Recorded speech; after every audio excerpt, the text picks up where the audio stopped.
Hello residents of the internet and fellow DeadTech Advisors, and welcome to another one of my modding streams. This one's probably going to go for about 2 to 3 hours, and on the, what would I say, on the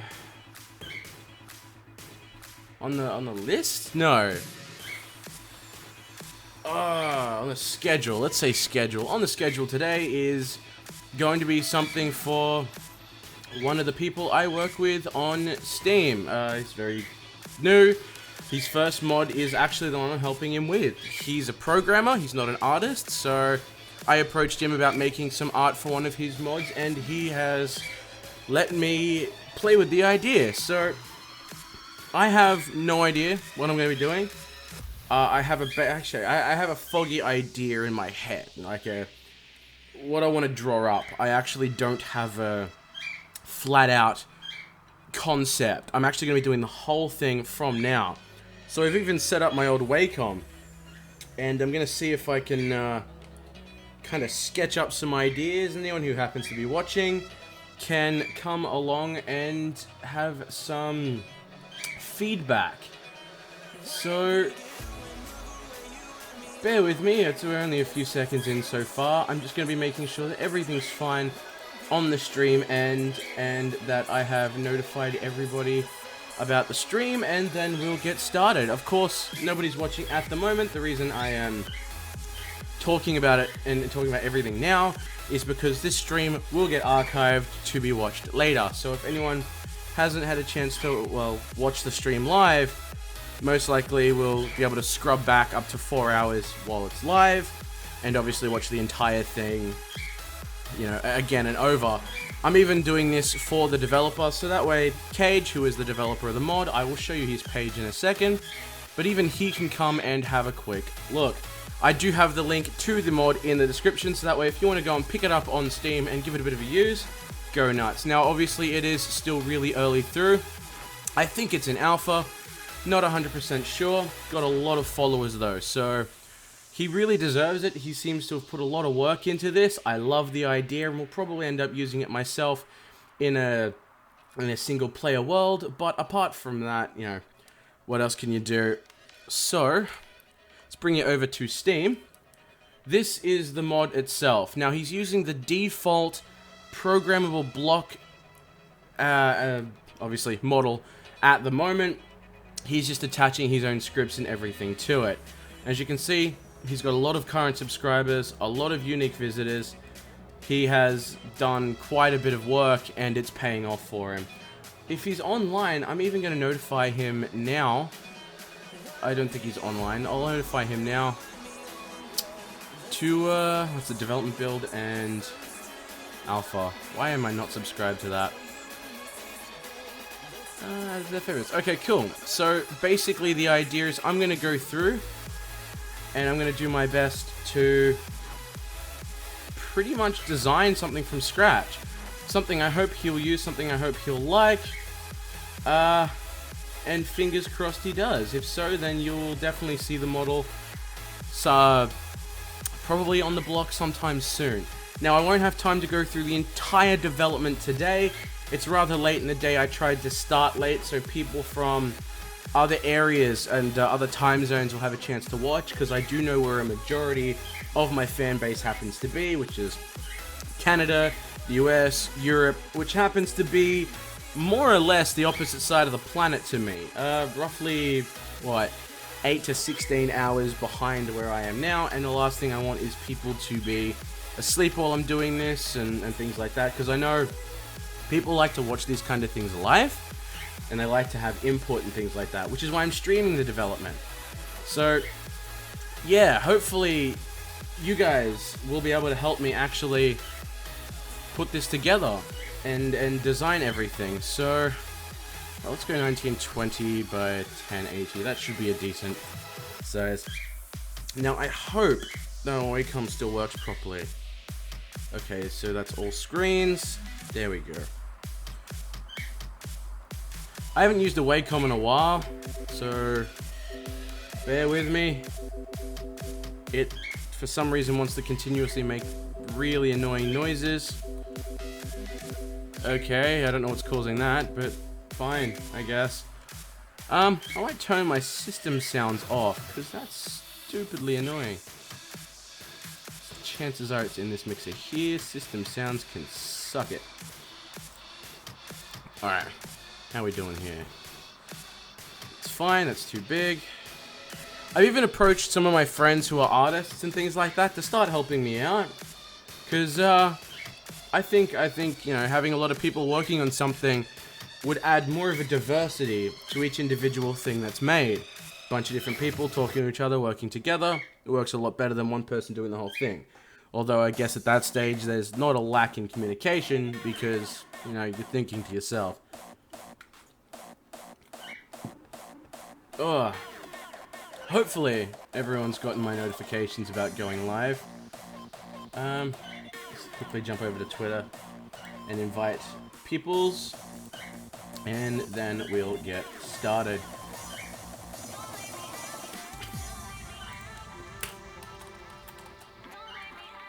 Engineers.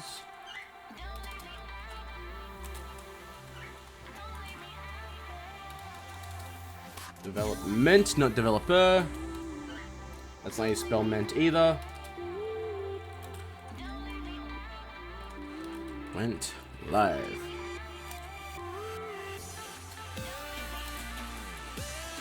And there we go. And we're at one watcher at the moment. Hello to... it's probably me. Hello, me. It might not be me. It could be someone else. But it doesn't tell me that, because it's annoying like that.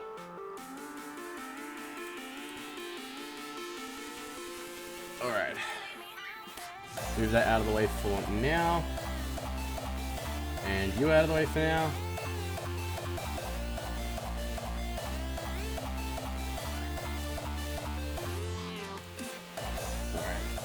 Now hopefully we shouldn't have to do too much with multiple screens because I'm mostly just going to be working on the one at the moment. The music should be a bit quieter this time. I realized how loud it was in the last one, even after I turned it down. So, alright. I'm going to have to move the microphone a bit, so bear with me, because I like to get on a really awkward angle when I'm drawing like this. As far as I remember anyway. So don't mind me. Ugh. I don't like sitting at my desk like normal, apparently, because I'm some sort of monster. Ugh. So, I don't know what's here at the moment, but I hope you're all having a good day, doing things that you need to do. Even though chances are nobody's going to see this until after it's come out, I would love the feedback on the work. Mostly because the feedback is what's going to help put the work together. It's not just going to be me designing it. You're all going to be involved too. Alright, so let me just explain what it is we need to really design here. We're looking at... is this still really loud? I really hope that's not loud. It shouldn't be getting picked up as very loud. Alright. So... we've got to design a block that looks like it's designed for hacking something. We gotta make it cool. We have to make it, I suppose, functional. And all of that good shit. So, yeah. Now, I'm gonna design for the small ship first, I feel, because it's the one I have the most of an idea in my head what I want it to look like. So that's what I'm probably gonna design first. And looking at this, I'm feeling... alright, so... let me just get the hang of drawing again. Nope. Oh, I've opened something strange. That's really annoying. Alright.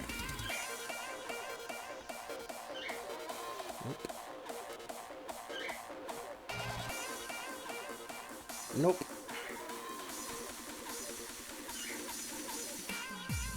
Nope. Alright. That's better. Alright. So, I'm thinking for the small ship block, we need it to feel kind of encumbered. Obviously, it's got to be roughly, you know, it's got to be relatively big for the process that it's doing, because it needs to be I suppose, annoying to place. So, I'm thinking for the small ship block, we're probably looking... Now, I'm not a big drawer. I'm definitely more when it comes to 3D modeling. But, I'm feeling we might do a 3x3, okay? And the reason I'm thinking that is because then the block can be relatively large, still fit its purpose, and we're going to be adding animations to this down the track. And this gives us a lot of large space to work with, alright? Now, I'm thinking that maybe... maybe a circle. Like a round block. Something that feels kind of cobbled together, but still definitely feels like it's designed by someone who knows what they're doing. So, I'm thinking... I definitely want there to be screens on it. I want them to fold out. I want a keyboard to pop out as well, because that'd be really cool. So, with screens and stuff like that, let's say... Whoop. Let's say the screens pop out. We'll have them fold out like that, because this will be the main one here. I don't know why I put a P there, but let's just go with it.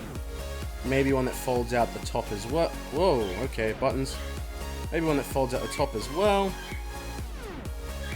And then maybe a keyboard that sits out the bottom as well. So that's kind of the idea, okay?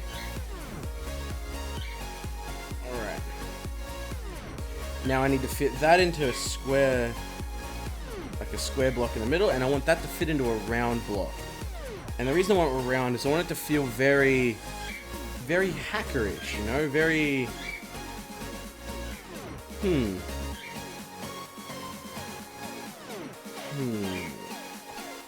This is really hard, because there aren't anybody... Well, there isn't, I should say, anyone really watching at the moment, so I really am just talking to myself. Which I suppose is fine. For now. But hopefully down the line, people will be joining. Because it'll be easier to deal with this. What am I doing? No. Alright. Let's add a new layer. Let's put this layer, but now. Alright. What I'm doing here is, I'm going to always keep a white layer on the back. So let's grab the fill tool. Let's lock that and lock that. Yeah, okay, cool. That should be our first draft. Now, what I mean by draft is I'm going to keep these ideas all set so I can come back to them later.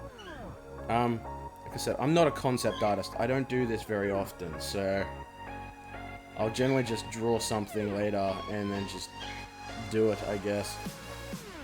Alright. So for the rather large block, I'm thinking of something round, obviously, that's what I've said. Now, I want it to have something like legs, I should say. So when you enable the block, there should be an animation that plays where the legs will fold out and they'll hook into the armor block behind it, or the armor blocks behind it, I should say. At least that's what we want. Make it look really cool and things like that. Be a bit of work, but I feel like it'll be worth it. So, alright, let's just draw. Whoop. Oh, okay, that's why. Can I control A? Just delete anything that's already in this layer. And then just control D to deselect. Alright, so we're going to work with something that's round, right? Let's draw something that's round.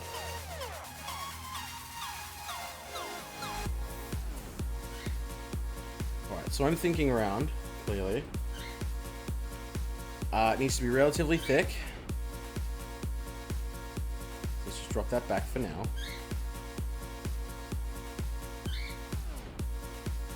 Like that, maybe. And then I want things like arms to come out. So we'll probably need this a bit bigger, to be honest, because this is not going to be big enough.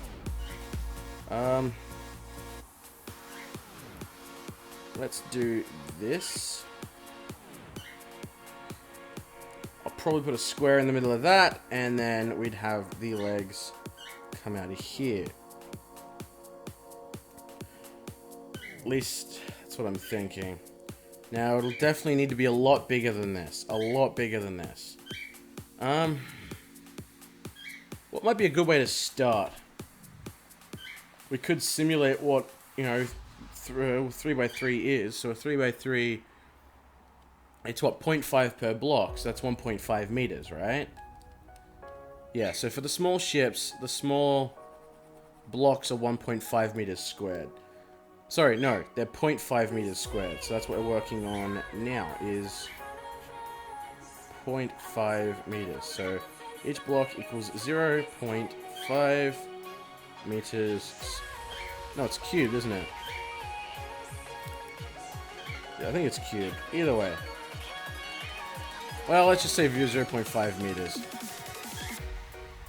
Because it's 0.5 this way, and this way, since it's the same size all up. So, what might be a good idea is to draw a small grid of blocks and then just base it off that. But let's leave that for now. Let's really look at making this nice and big. Alright, like that. It's nice. Let's not make it too thick this time, I feel. Last time it was just a bit too thick.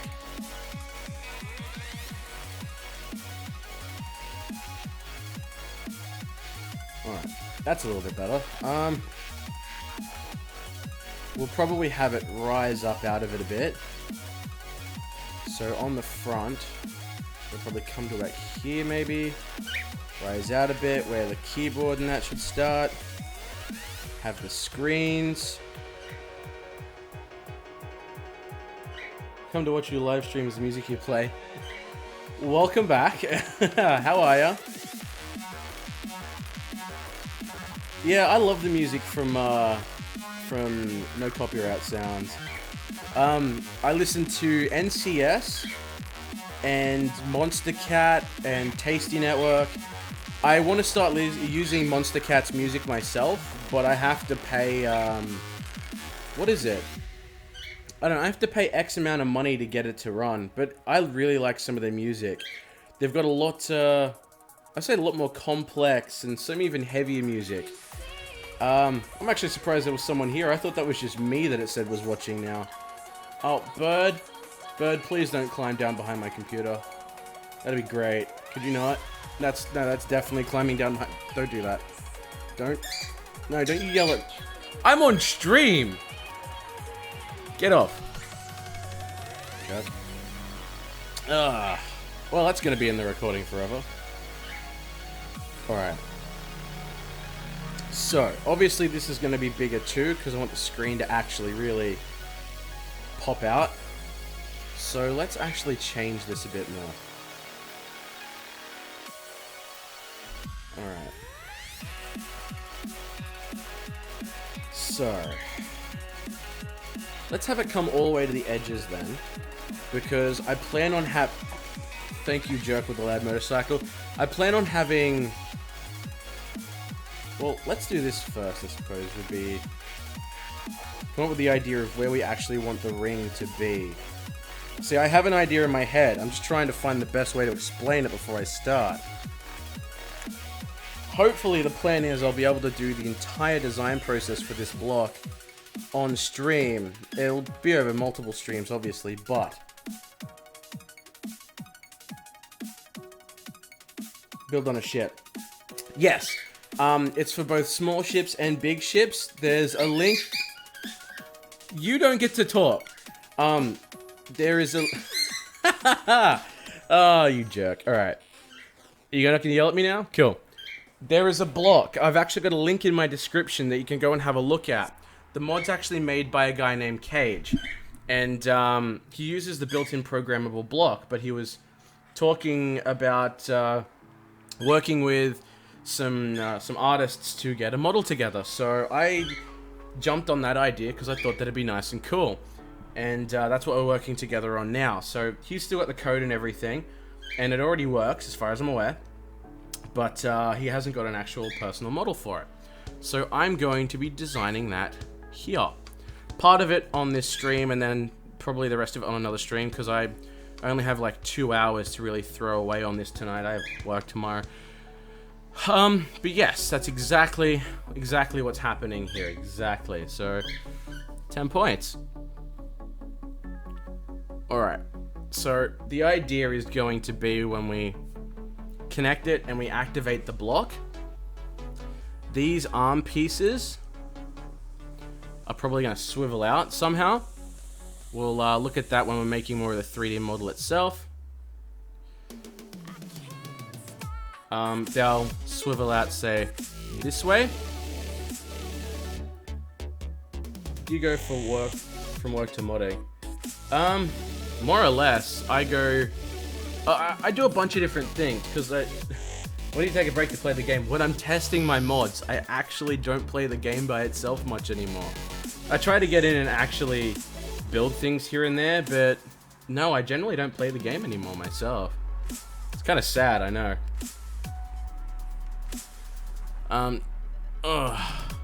Yeah. So the idea is this piece here will swivel outwards. There'll be some more bits in there which will actually like hook into the block. But what's going to happen is after this swivels outwards, this outer ring is going to swing around. I'm going to go out on a limb and say what? It's not 45. 22.5 degrees, I would say. So say this bolt here would go from facing this way, which is there, to facing this way. So yeah, I'm pretty sure that's about 22.5. So that's the idea. This is going to swing out, then the legs are going to unfold and claw straight into the, what do you call it? To the armor piece that it's connected to, and then the screens will unfold. So we have this, whoop, come on. This piece here will be the keyboard. And this piece here will be the screen. So chances are the way the screen will work is the top piece will fold up first, like that. Actually, I said the top piece will fold up, and the keyboard will fold out at the same time. And then the side screens will fold outwards. And then it'll start. Now I need to work out exactly what I will put down here. So I'm thinking of making the actual cylindrical piece itself look like a housing, and then have maybe circuitry, some fans, wires, and I don't know, maybe a light bar or something up here which doesn't really do anything. But that's the idea. That's generally my idea anyway. That's what I'm hoping for, at least. I'm going to send the developer, if he's online, a link to the stream so he can watch. He's probably not online. Now, I don't know of anyone else who's willing to... Hang on. Streaming again. That's not how you spell again. I am illiterate. Alright. Small breach charge on the door, but small readout front. Probably not have a small readout, because we have to really choose with what's going on. We can either have the block animate, or maybe have a readout. And he wants to have the block animate as far as I'm aware, so that's what we're working on. The idea is, yeah, you will build it onto a ship, you turn it on, you activate it like you would, say, open a door or something, and the pieces will fold out, they'll hook in, the screens will open up, and it'll slowly start hacking the ship. There's going to be one for big ships as well. I'm trying to design the one for the small ship on here, so hopefully I can get that together and make it look good. I don't know if I'll get to the model today. A lot of this will just be concepting, since I've got maybe an hour and a half, 2 hours to do this with. And then I go to sleep, and I'll wake you up and go to work. So this is what I'm thinking at the moment. So what I'm going to do is we'll make a new layer. And the opacity for this one down. Yeah, it will look like a breach charge. It'll be about 3 by 3. Alright, so let's just quickly do it this way, I think. Time to get comfortable. Get some drawn and shit.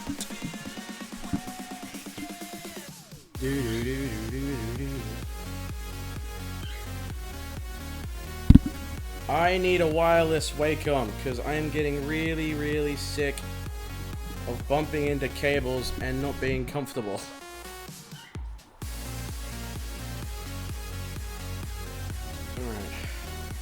Oh, I've pressed the wrong button somewhere.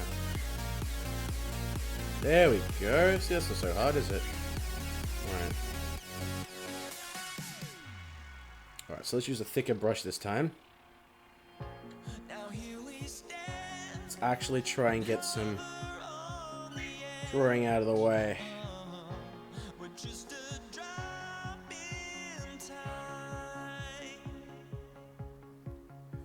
Ember! Alright, so let's do it this way. Oops. Oops.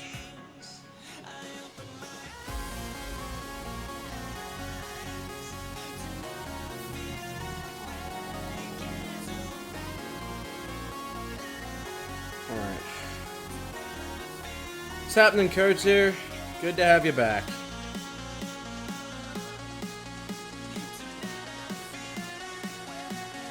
Alright. What I'm doing now is I'm just quickly going through and I'm straightening up the lines for this design, seeing if I can straighten it out the way I want it to be. What I'm doing is I'm actually doing a mod for myself. I'm doing a block for another guy. Oh. Hope you don't mind me sending you the link, hey. Thought I'd get some more people in here to talk to. I need professional opinions and shiz. Alright, so chances are this will be layered due to monitors, so we'll just put some things in here like this.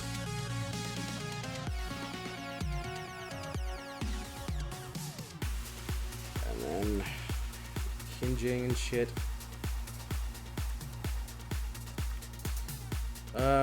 And then I'll probably have to have hinges on the sides here as well, because of how the screens are going to fold out.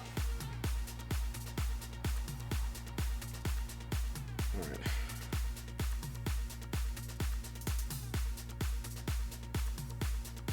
Yep. You still need to send me the textures. Couldn't use any of my texturing software without your bump maps. Oh shit, I'm sorry. I'll pack them up and send them to you a bit later if I remember before I go to sleep. It's my bad.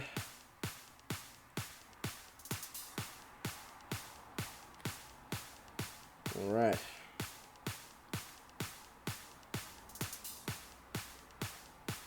I'm gonna give the catwalks a little bit of a break at the moment because I'm not liking how they look actually. Hence why I haven't really done anything. I'm thinking of changing the model. I'm gonna do industrial and clean separately, so that way I can have one of each. That should be more like that. The idea with the industrial is I'm gonna have the pipes along the side maybe. So that way you're like walking along beside some of the pipes and having the rails and stuff. And the clean industrial is probably gonna have glass bottoms maybe. Because, I don't know, I'm probably not going to use glass anywhere else. But, I'll still send you that to play with, definitely, no doubt, man. Alright. There we go. Ghosts. Chasing. Ghosts. Alright.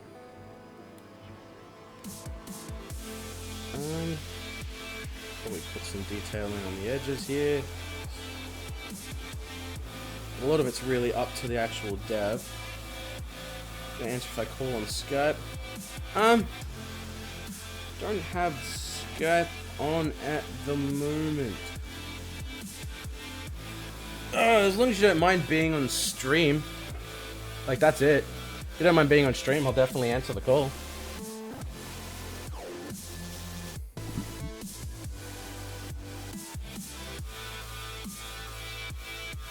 Ooh, the only issue might be audio. Because I can't use my recording microphone. Just use the Steam voice chat. Yeah. Give me one sec. That's not the right button. That's not the right button either. That one. Okay, cool. Give me one sec. I'll start up Skype. I'll just have to change the mic audio.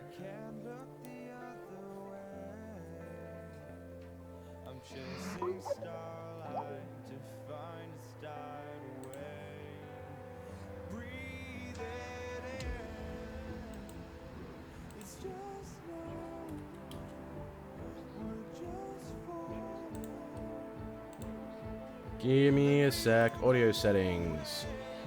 Microphone is not using the right one, actually. But I might be able to just work around that. Okay, cool.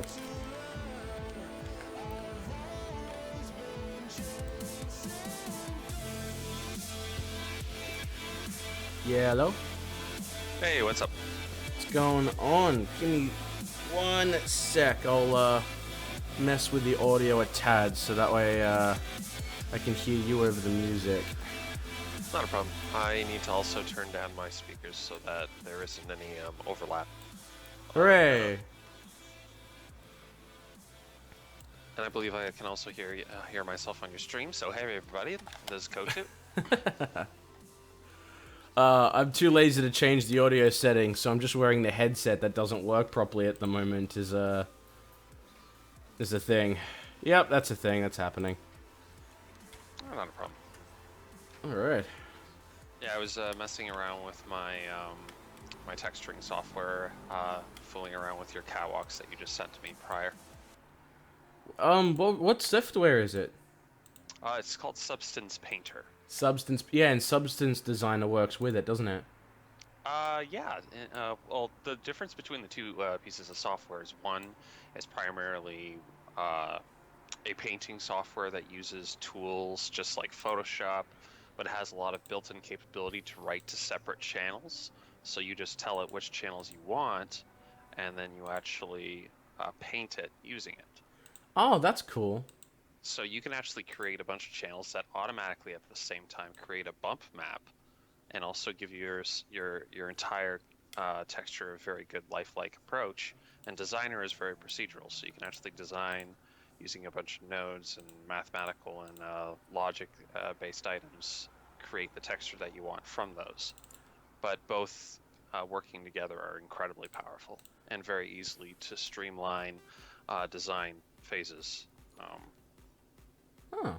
Well, yeah, I was looking into it quite a while ago, back when I first started looking back into doing SE modding, because I thought it'd be really interesting. I just never got a hold of it myself and hadn't had a chance to tinker with it. Oh, what's going on here? Well, I don't want to take up too much of your stream, so. Oh, that's cool.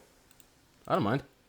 I don't mind adding an opinion right now. I'm just working in the background while you're doing that. No, that's right. I'm trying to remember where I've saved the textures. Mainly because I wasn't thinking, so I'm screwing that up considerably. Catwalks 2, textures. Not all the textures are done, obviously, but I'll still send them. Oh yeah, it's just so I can actually get it working with my software, because it does require a UV mapped object, and usually it helps to have a base texture to work off from, so That's you fair. have at least a good idea to start off with. Otherwise you can work off of it from scratch, but I wanted to see what I can do with what you had already. Yeah, it's all good. When I first start working on textures and things, I'll usually keep them about, was it 2K? So 2048 by 2048. And then once I'm finished with the texture, I'll scale it down to a point where I know there's not going to be any image loss. So the textures will be rather large at first, about 12 meg each. Oh. Well, then, I would really suggest this Substance Painter if you do decide to get it, because of the fact that it actually allows you to... It'll redesign the entire stroke, or all the strokes that you've done in the program when you decide to scale it down. Yeah, I heard. I thought that was really, really interesting, really unique. Oh, well, I think there's a couple of other similar software in the way that it works, maybe ZBrush as well, but that's slightly more expensive. True. I have a copy of ZBrush. Huh. One of the devs from SE just added me on Steam. Skype. Oh, one of the devs from SE, yeah. Space Engineers? Yeah. Really? Drewy. Is he in your stream right now? I'm not even... No, he's not. I was talking to the devs a little while ago about getting back into the closed testing group, not realizing that I was already in the closed testing group. So, that's funny. Yeah. That's probably something I should be asking, because I've been away from modding for such a long time, but at the same time, I probably have to release a mod before I could probably get into that. Most likely. All you need really is someone to vouch for you to get back in. So someone who was already in there to get you back in. So if you were to, what do you call it, request joining the CTG, I could vouch for you. I don't mind. Oh yeah, if you want to do that, go right ahead. Well, you gotta talk to them first. You gotta send them a message first on the actually, I can't remember where you talk to them to get their attention. And I'll take care of that. On the forums, if you scroll down on the main page, if you see a thing that says CTG, were you a part of the CTG to begin with? No. Oh, okay. When I was part of the main group. Bugger. All right. Just find a way to message one of the developers on the thing about getting in, and I'll just say that Deadweight will vouch for you. I don't mind. Cool. And then he'll just probably message me and whatever. Once you get that, you get the code for Steam, so you can start using the development copy. Downloading the betas and stuff like that. Yeah. Speaking of which, there's probably one available for tomorrow's update. I should probably look into. Can't talk about that on stream, obviously, because I had to sign a NDA. Yeah. I've signed so many NDAs in my time, I shit you not. I just signed a recent NDA because Ubisoft got me to actually try out their new game For Honor, so I can't really mention any other than that. That's really cool. How'd you get a hold of that? I was part of the alpha testing for another Ubisoft game called Ghost Recon. Oh. Online. So I've had prior alpha testing. That's impressive. Well done. I've what did I test? I think I was a part of the what was it? What's that game with the mechs? Titanfall. I was a part of the Titanfall closed alpha, I think. Well, there's so many mech ones. I had about 3 titles come to mind when you were actually saying that. Yeah. All good. All good.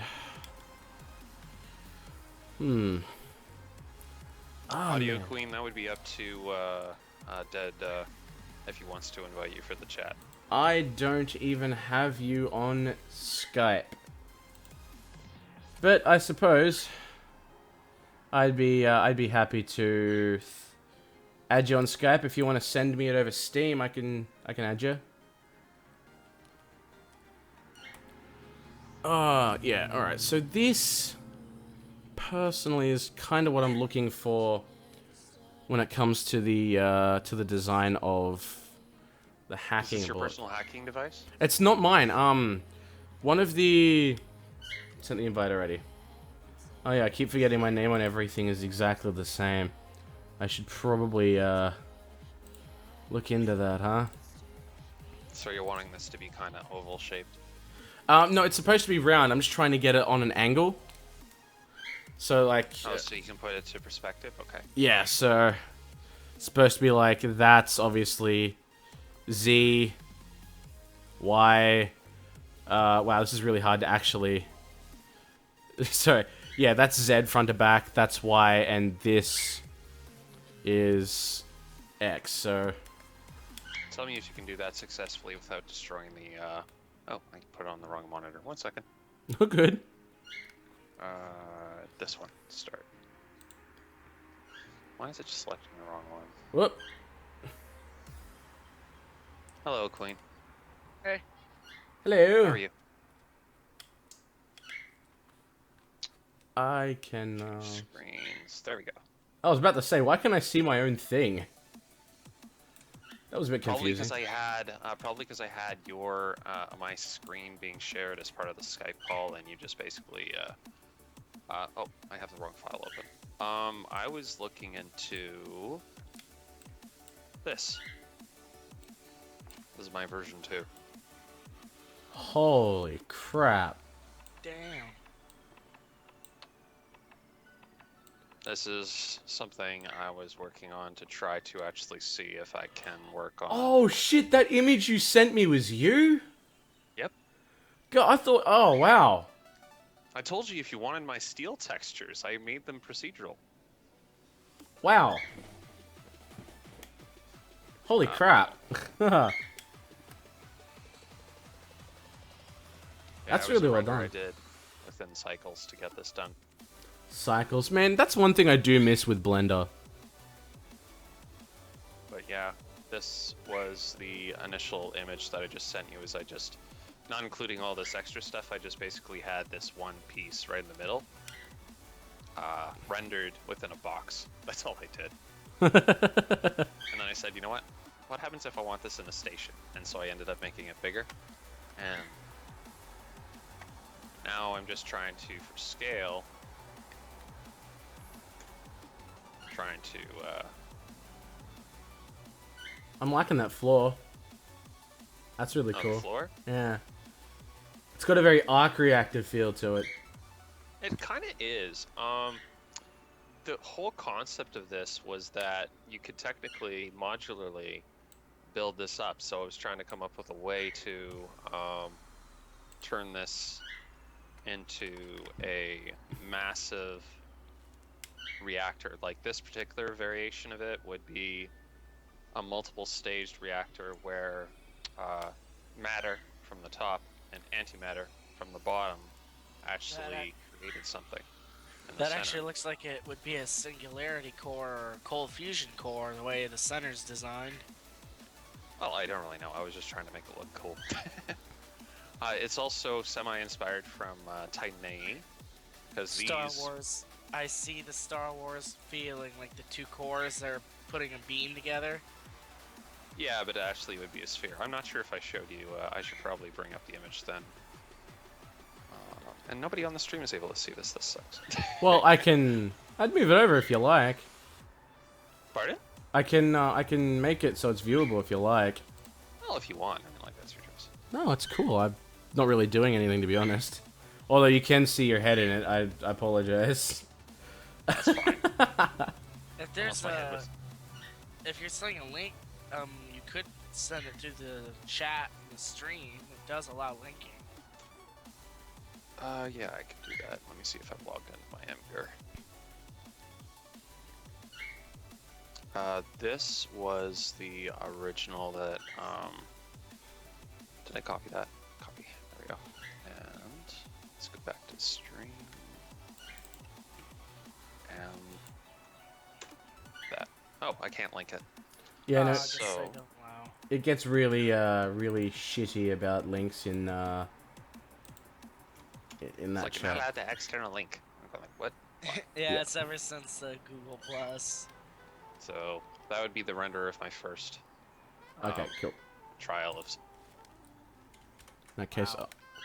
yeah, I like Like, I Cycles. Cycles does really well with things like that. I mean, like, it's a little bit blurry because I didn't put a lot of content on it, and I actually upgraded my video card, so I could probably get a lot better quality out of a. Oh, what was it? This is a 15-minute render. I'm watching the stream and I'm like sitting here. I can't even draw a straight line in a paint program. You know, you probably hold the shift key and get a straight line to be done, or use the line tool. I know that is. I could do that, but watching how you're drawing with the mouse, I mean. Oh, I'm using the Wacom. Oh yeah, Wacom. Yeah. That's something. My next thing that I'm trying to save up for is because the last thing that I actually bought, one second here, is I just get this minimized down. I actually have What a is no modding that? experience in the game other than music and reconfiguring. Pardon the mess. Music might come in just handy bought down those. later. Nice. What's your case there? It's a Rosewill. Ah. I couldn't... Actually, if I took a photo on my computer... Give me a second. I should be able to do this, and I'll find a way to do the thing. Give me 1 minute, because I can only get so far away from my computer. 3 monitors, Jesus. I have 3 as well. I only have 1. Well, I do it for productivity as well as for gaming. I'm just waiting on my DisplayPort cords to come, which will Imagine playing Battlefield and your entire left screen is just a giant map. I have played Battlefield like that. I've also played Battlefield using NVIDIA's, what is it called? Stereo screen or something? Or stereo surround? Which uses all 3 monitors as a single monitor. So you get like, not only do you get your front screen as your normal game, but the 2 side screens are like your peripheral vision. So I was playing the game with a mouse and keyboard like I was actually playing the game. Oh, sorry, it was like I was actually there with peripheral vision and everything. Let me see. I just took a photo of my setup then. I'll send it to Gaizo, and then I'll bring the link back down to do the thingy. You guys an active Battlefield players? I actually don't own Battlefield. I play it when friends play it. Sometimes, not all the time. Huh. Yeah, because I do definitely enjoy the game. I just, I want to play it with a group of people. Because I don't like going into a game like that and being by myself. It's kind of crap. Yeah, I know. I have the game myself, premium and everything, so I could join you. I don't have premium. I refuse to give to I Dice think premium. my Blender is having a stroke. Yeah. No, that's exactly what it's supposed to look like, isn't it? Yeah, it's supposed to look like pixels. It looks like a 8 or 4-bit photo that's been cut. No, what the cycles render does is it fires off a bunch of pixels across, and it bounces them off, and it renders them. And as it passes more and more and more and more, it becomes more and more clear and more focused. And that's where the image starts to actually process. Yeah. But I'm also streaming my content, and I'm hosting this call to 3 people. So there's a lot going on this video card at the moment. Blender took a dump. Yeah, it probably crashed. I probably crashed Blender. Yeah, CUDA error, launch failed. Moment. Alright. The best thing about Facebook Messenger is you can, no shit, literally send messages to yourself. Facebook Messenger, you can send message to yourself? Yes, and it is... So I have an excuse to say you talk to yourself way too often. Yes. Yes, you do. It's the only way I could have, brought this, link over to myself, though. Give me a second, I've almost got it up. It's my normal screen. This is not my normal screen. Damn it. 1 second. There we go. Oh, if you want a fun... Whoops, that's not Yeah, I right. think I did. Oops. If you want a fun game, search your own name on Facebook, and then, friend a bunch of people with the exact same name as you. That's... I shit you not, some of the weirdest stuff. You can't see everything in that. But, on the stream now, I've got it, you've got all three monitors, my microphone, stereo. You can see the Wacom in the bottom, keyboard. I've got a wireless keyboard on the right for things while I'm laying back using my Wacom. Microphone's nice and in the way. It's always nice.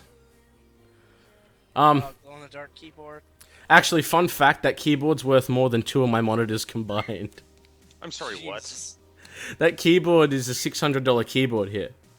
I'm sorry, which keyboard do you have? A Strike Don't 7. spill your drink. It's no. Each individual key comes out so it can be clean too. It's called a Strike 7. It's got a built-in touchscreen in the top left that you can configure to do almost anything.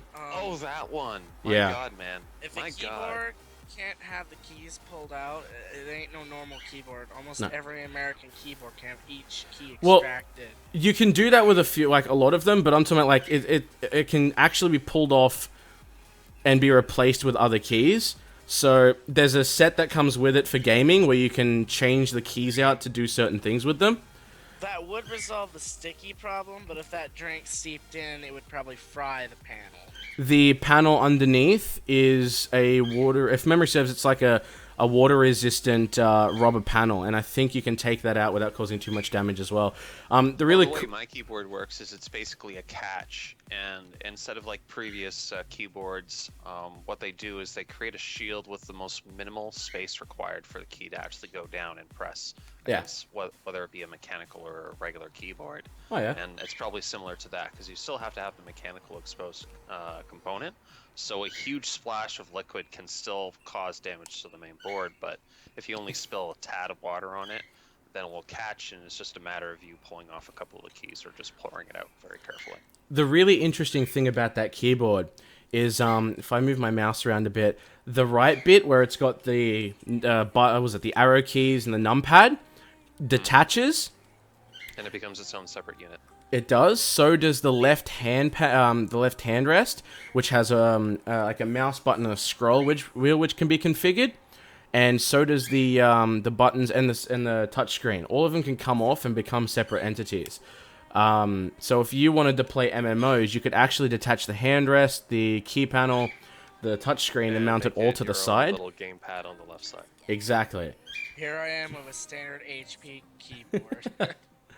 I just bought a $130 keyboard because my keyboard that's lasted since it first came out, which was the Microsoft Sidewinder keyboard, I believe. Well, I am happy that this Christmas I'm getting my computer completely rebuilt with a new motherboard and fresh hardware. I need to do that. My computer's kind of Anyway, what was I gonna do? I have no idea. When I heard your specs and your GPU, and I'm like, yeah, you're fine. You're fine. My computer's starting to have a serious stress though on certain things, but I really need to reinstall like Windows and whatever. So it's just that basically. Yeah, that's what I gotta do because of the fact that Windows 10 is spazzing at my configuration. Like my RAM is still so new that my motherboard and my sorry, not my motherboard, but my system can't even recognize what kind of RAM it uses. Oh wow, that's impressive. It's Corsair DDR4 2666. I really wanted the Corsair Dominator Platinum. You guys got 16 gigs around? I've only got 16, but I need more. I have 16 gigs. I'm gonna have 32 when my hardware. There's no real reason for that unless you actually do any work. I think he does audio. 32 gigs makes a big difference in games like Space Invaders though, because the game has memory leak issues, and it will keep soaking your memory up until your game crashes. But at double the RAM, double the playtime before you crash for the most part, until it stresses the graphics card instead. This is why I stopped playing it a while ago. Yeah.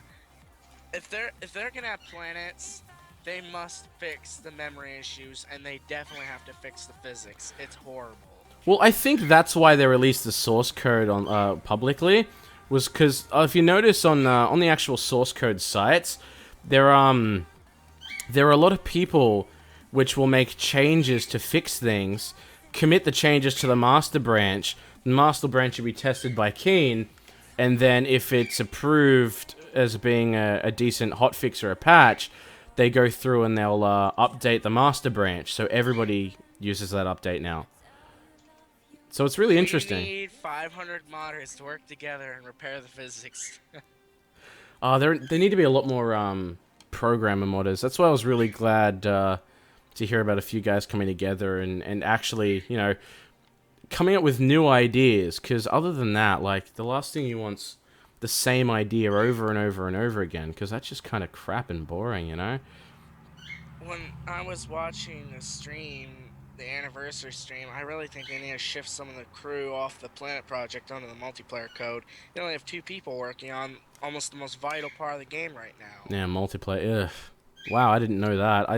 I wasn't paying attention when they did the anniversary stream. I was only just coming back in then. And on top of that, the way planets are, I mean, if you drive your car, the thing's gonna... Your wheel, if you start going any faster than, like, 80 kilometers an hour, your wheel is gonna explode as soon as it hits a bump.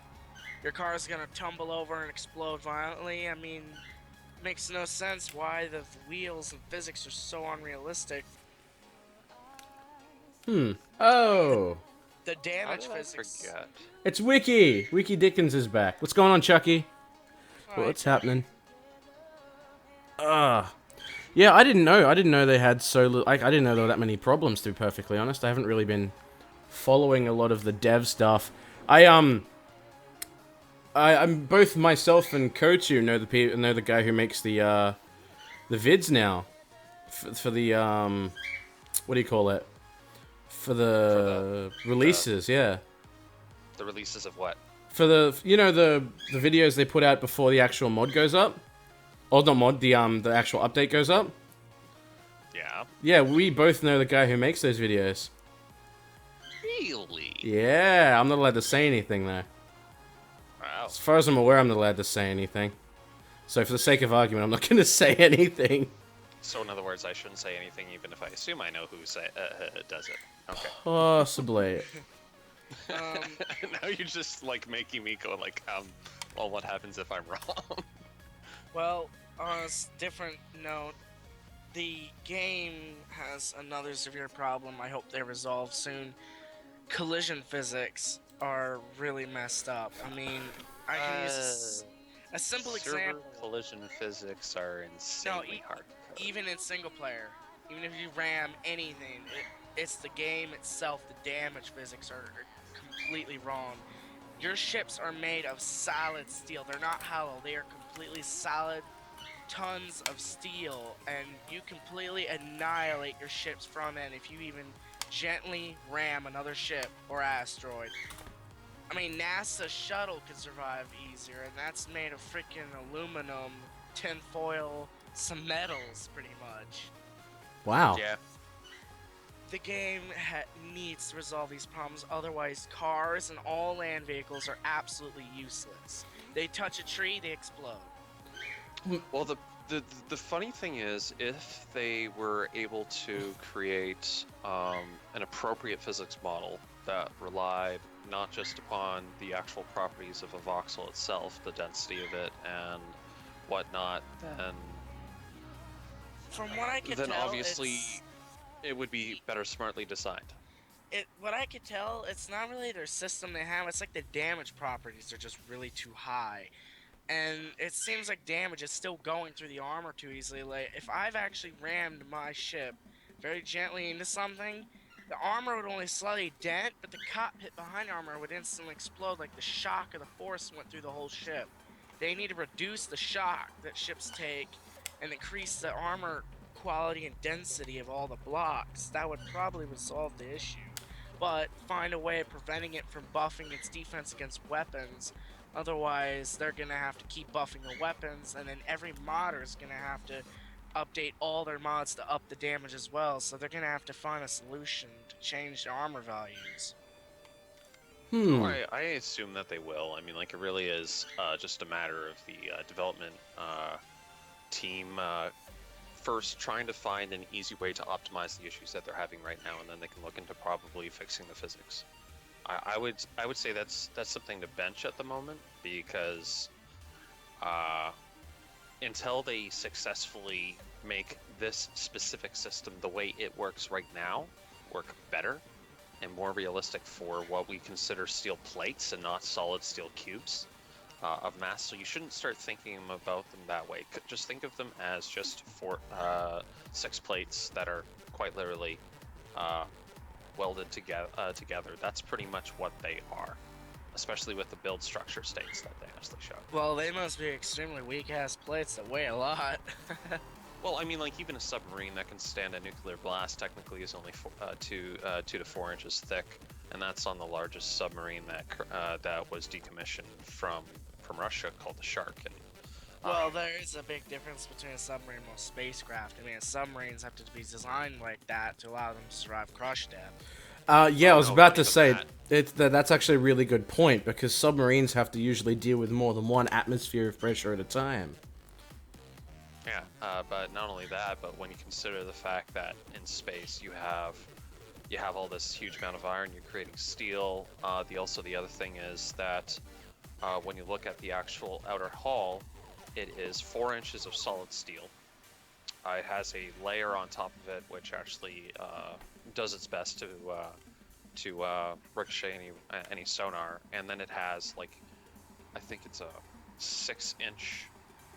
No, pardon me. It's half a foot of rubber in between that piece of armor and then its inner hull, which basically covers the internal section, which is actually loaded kind of on a spring bed, so that any vibration or anything like that, or anything that changes within it, can actually change. But either way, you've obviously probably looked into this already.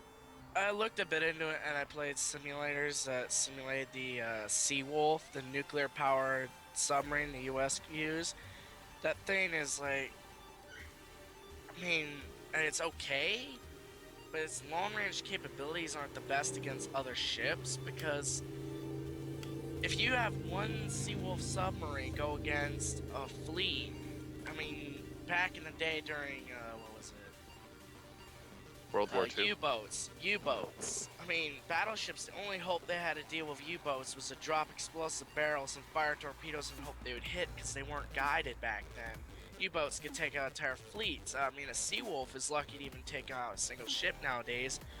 Sonar is going to detect it almost right away how effective it is these days, and then they just launch helicopters with torpedoes and drop it almost right on top of the submarine.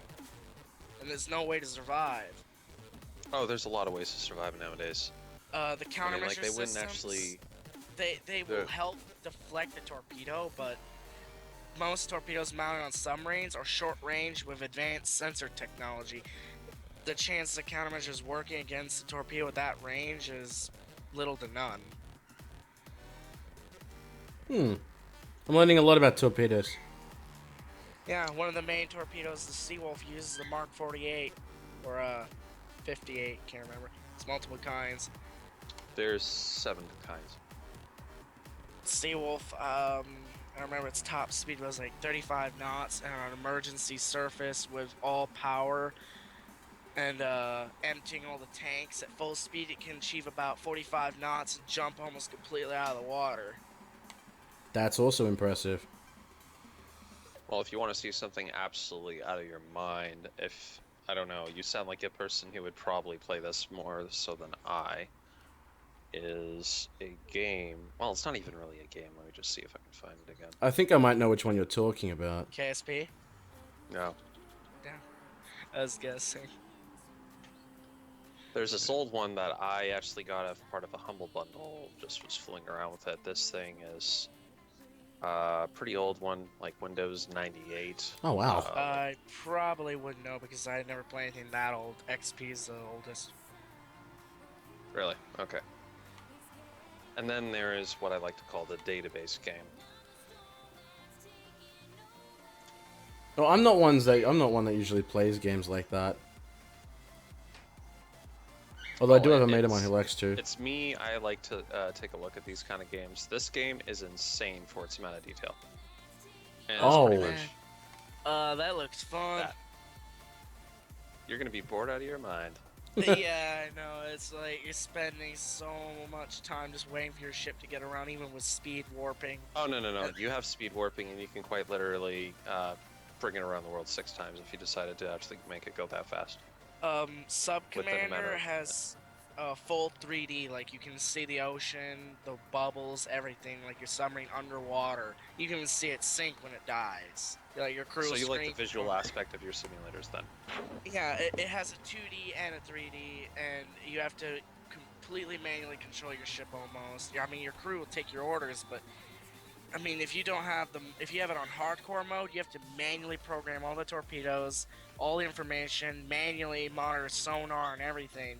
You even have to manually track down your contacts to even find a contact. Not just you listen for the noise, to identify its speed and what contact it is. For listening to the engine, and based on the sound, it lets you know how many blades there are spinning. That allows you to classify it down to a certain type, and then based on information of ship traffic, it narrows it down to a few types. From that, you just have to guess what ship it is based on size of the noise volume, which lets you get the size roughly, and then from that you can probably guess the speed, the bearing. I don't know, I can't remember how you get the bearing, but tracking a ship down using nothing but sound is very difficult. I'm glad that's not my job. Remember- It's flat My out. dad was a sonar man in the Navy after, or was it before Vietnam? Yeah, he was on a sonar man for a frigate just after Vietnam ended. Oh. That's cool. That's impressive. That would have been interesting stories. Stories are the best. I like good story. There we go.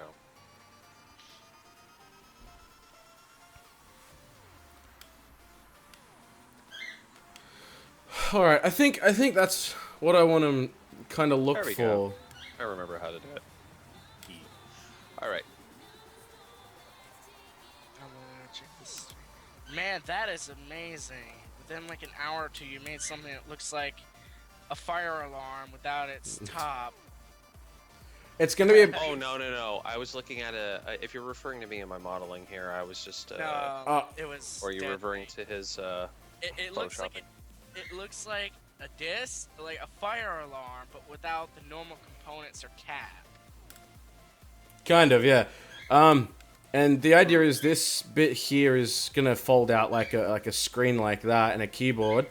And And say this is 3x3. That's like. well, it's gonna 3x3x1. So it's designed to be big because it's got to do stuff. But it's gonna be of a type door block, advanced door block.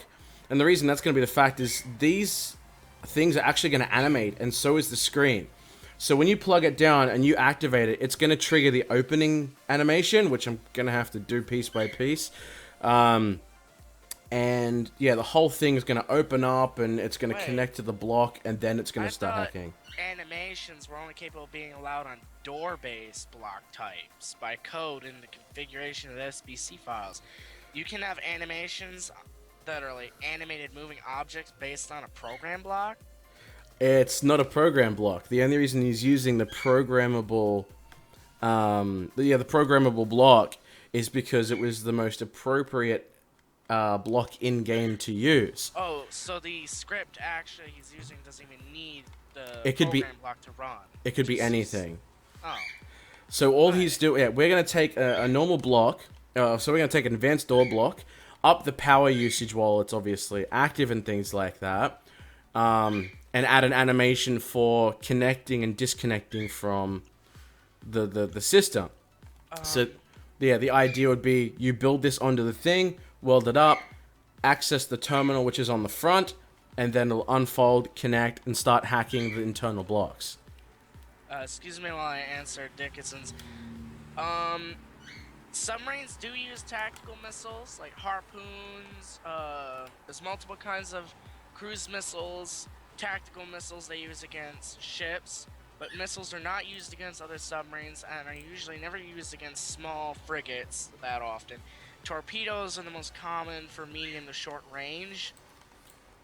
I remember the Russians were actually developing a prototype torpedo, but I don't know if it actually exists or not right now, if it's used, but it was an underwater missile torpedo. Like, they call it the Screamer, I believe. That thing emits so much noise. If you fire that, every sonar within hundreds and hundreds of miles would instantly... I mean, you could probably blow the ears out almost on the sonar, man, listening to how loud that thing is. They probably made it for that purpose entirely. It's like, you already know where we are, so let's just like fuck up your sonar, man. It's an extremely short-range torpedo, and it's very, very strong. When it hits, it just blows you completely up. It's a very deadly torpedo. Sub-Commander lets you use that. Torpedoes in generally deadly. Not as deadly as this one, because it's hitting at such a high velocity, it goes right through. I mean, if it was a battleship, it'd probably go from one end to the other and probably tear the ship in half instantly. Most torpedoes can't do that much damage, only cruise missiles can. Okay. Oh, look, you sent me the textures. Oh yeah, I sent them to you a while ago. This is me paying attention. Ah. No, it's just like I haven't modeled in such a long time that I'm just trying to remember a lot of the tips and tricks so I can actually finish this. Oh, by the way, Chucky, the Russians have a prototype torpedo missile. It is called the Stallion. It launches like a cruise missile from their submarine over to the target, and it blows open, dropping a torpedo. It's basically a long-range torpedo, allowing it to engage submarines at the range of cruise missiles. A submarine could never run away, basically. You can't outrange a Stallion. I mean, those things are incredible. My brother played multiplayer with me. I could never win. I'm using an American Seawolf, the best submarine, and I lost every time because the Stallion is just a definition of unbeatable. And the Russians made that. Some of the Russian tech, though, you've got to give them some real credit. Like, well, they've also still have, even though it's fully decommissioned, the largest known nuclear submarine known to man. Oh, really? Yeah, I was mentioning it earlier. It was called the Shark. Oh, yeah, that's right. Well, obviously whatever shark means in Russian is what they actually called it. But it's called if shark in two Russian. I think is high. US submarines side by side, that would be That's its German. size, and also it pretty much is the same length as a cruise liner. Wow, that is a very big sub. Seeing the It sky. had enough room inside of it for a gym and for an indoor pool. Jesus. Well, luxury along with your mission. However, submarines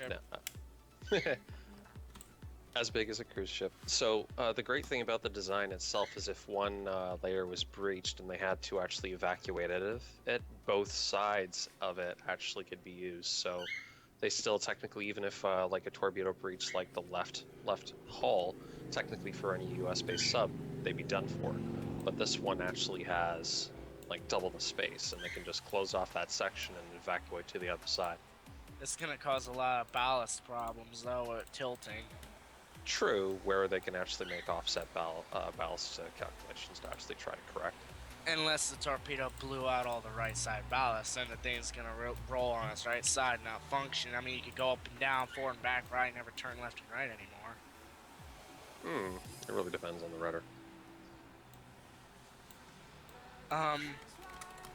You should see the U-boat era, Dickinson's. I mean, it is freaking great. I love the U-boats. I remember playing, what's it called?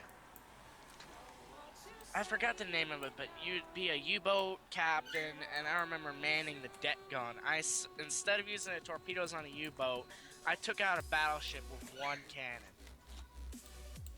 to his 8 cannons. All I did was shoot a smokestack, put about 4 holes along the water line, and then 1 right in the engine. I set fire to the entire top of the ship, blew out the engine, and it flooded the whole ship. It just fell over on its side and sunk. It's incredibly easy to take a ship out with cannons if you can aim good enough. That's impressive though. Like some stuff. Yeah, I know there's a lot of really cool things out there that work that way. Oh, that's. There's too many.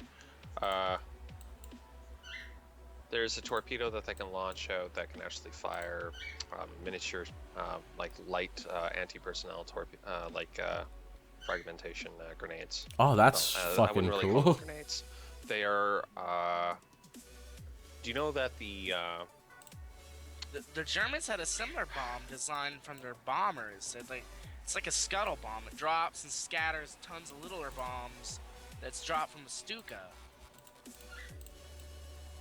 Yeah, exactly. Oh, it's like the rocket-propelled atmospheric detonated grenade. Like, they can actually design it to actually fire at a certain distance, to explode at a certain atmospheric pressure, and quite literally, if you have no line of sight of your target, you can still technically damage people on the other side of the building as long as you have the clear line of sight to actually fire over the building. You can actually design your grenade to quite literally explode right above a specific area and destination elevation based upon that pressure in that area, and boom, the grenade will explode right there. Sounds like operating the American artillery tank with a 140mm cannon. Yeah, except it's handheld. It can be. It's programmed to have the ability to fire all kinds of shells. Some of the shells can even disperse and cover an entire town in anti-tank mines. Wow. Yeah. The other one is that this very same boat that sorry, no, I call it boat because we were talking about submarines.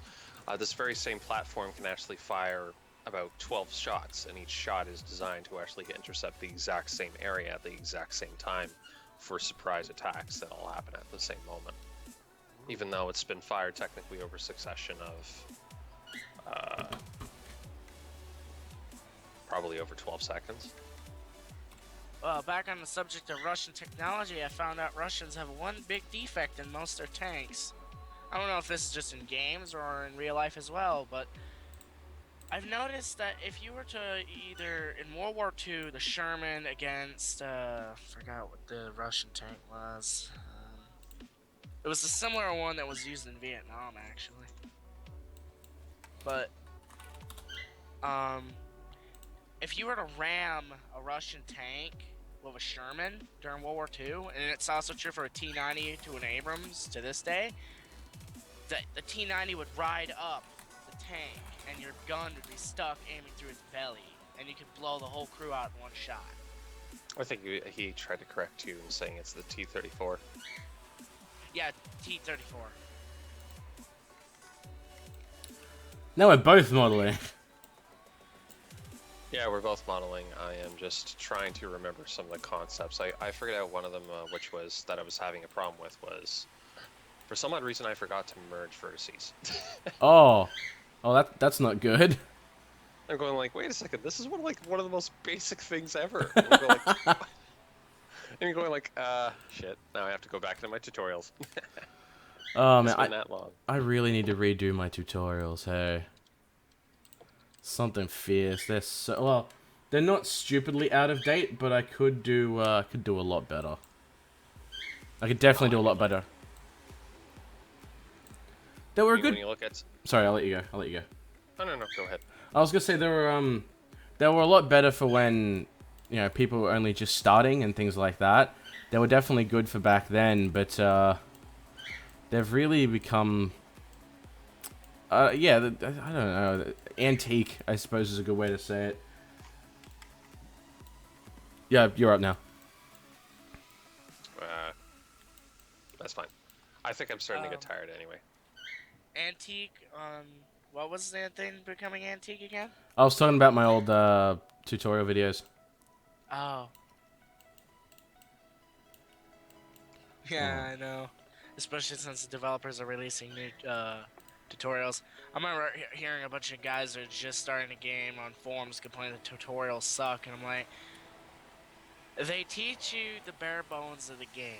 You're not going to learn everything from a tutorial. The point is to learn from experience, like I had to. I mean, I'm still learning today, and I've had almost 1,000 hours in the game already.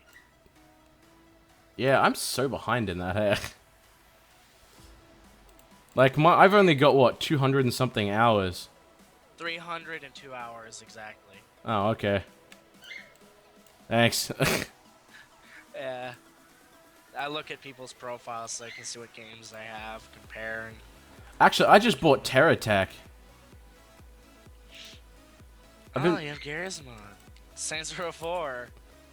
Gary's mod is the shit.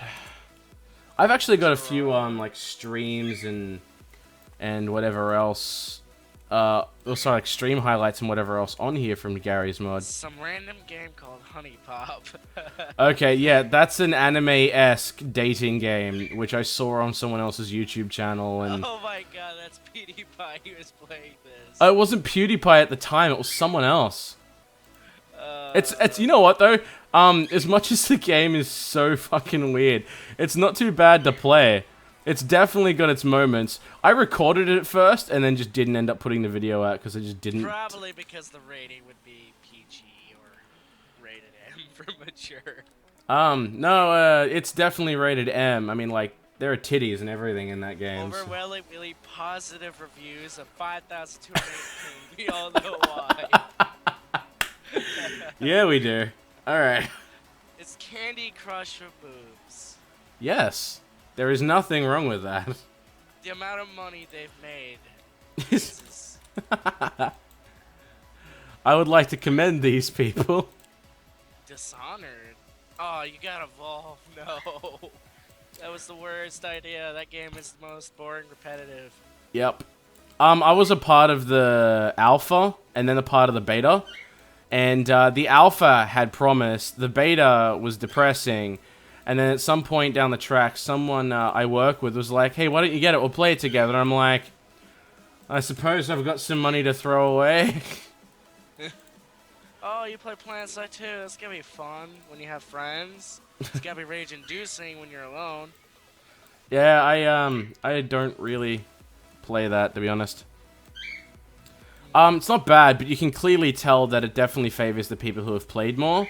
And I generally don't put a lot of time into games like that. From what I can tell, there's not too much of like a... I don't see pay to win being a problem when all the level 100s, what's actually making them powerful is they just have level 3 or 5 in the shield enhancement, which you can get, and they just have rocket pods. And I will admit, I will never fly an aircraft like a fighter again in that game. I absolutely hate VTOLs. The developers making the fighter a VTOL was the worst decision I've ever seen. I would have to say I agree with you with that.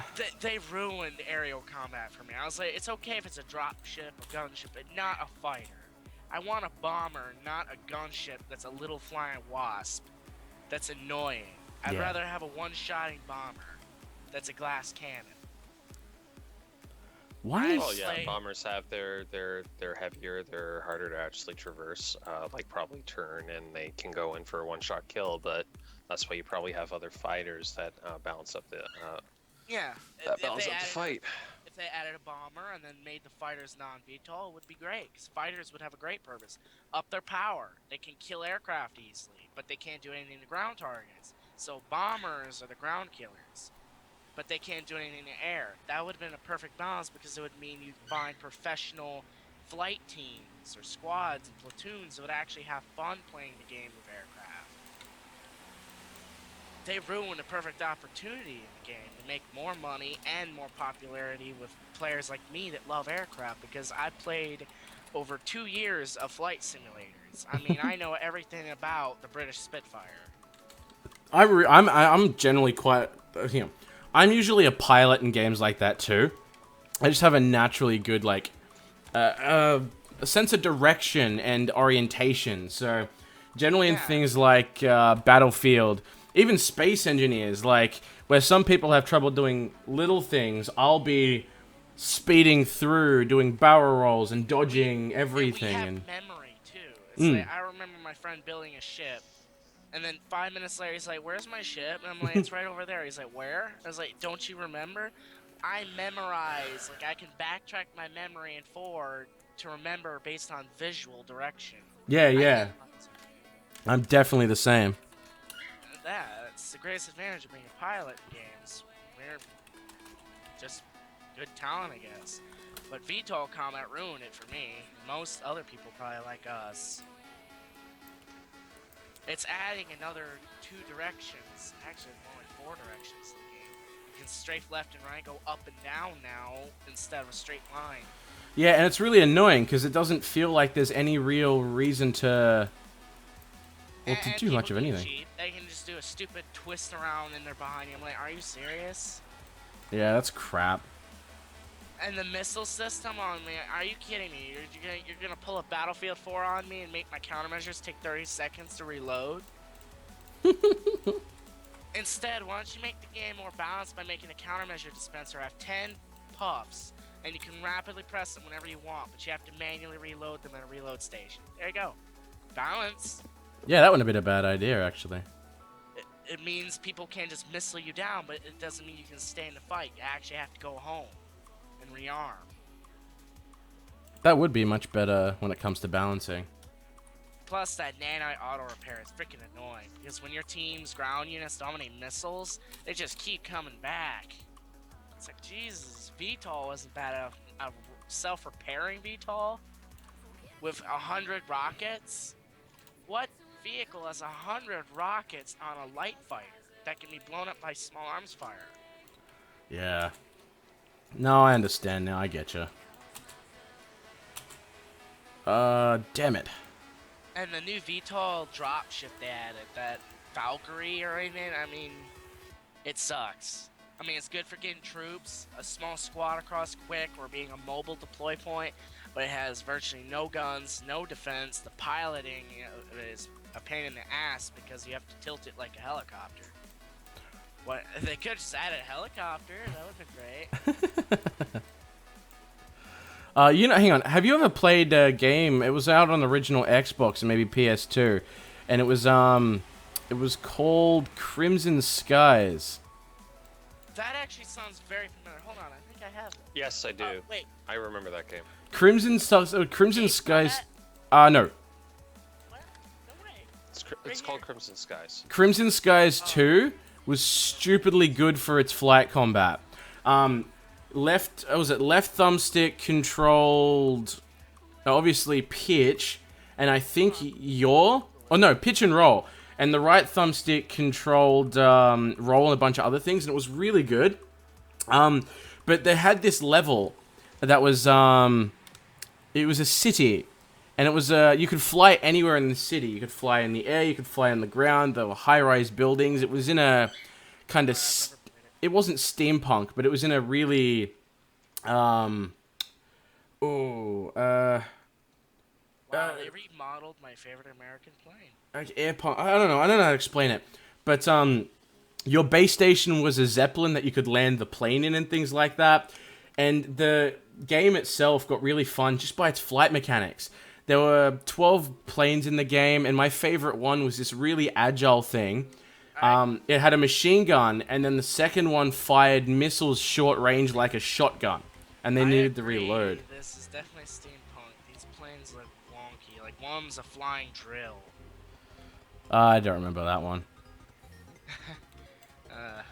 But I played Combat Flight Simulator 3, and you can even fly the American bomber that dropped the Fat Man. You can drop nukes and watch them detonate. That's pretty cool. Yeah, it's pretty fun, especially when the game's physics. Like, the game, when your plane dies, the body, the very core body, never can blow up. So when a nuclear bomb goes off, when you're, like, right next to it, your plane just starts flipping out horribly, and it crashed the game many times. Yeah. Oh, I did like Crimson Skies as a game, though. Real fun. Real fun. Yeah, looks pretty fun. Another really good game, not a flight game, but another really fun game to play was, what was it called? Whacked. That was on the original Xbox. Whacked. I don't have an Xbox. I have every console except for PS4. Because I don't believe in moving on to the next generation until we get backwards compatibility. True. That's not going to happen.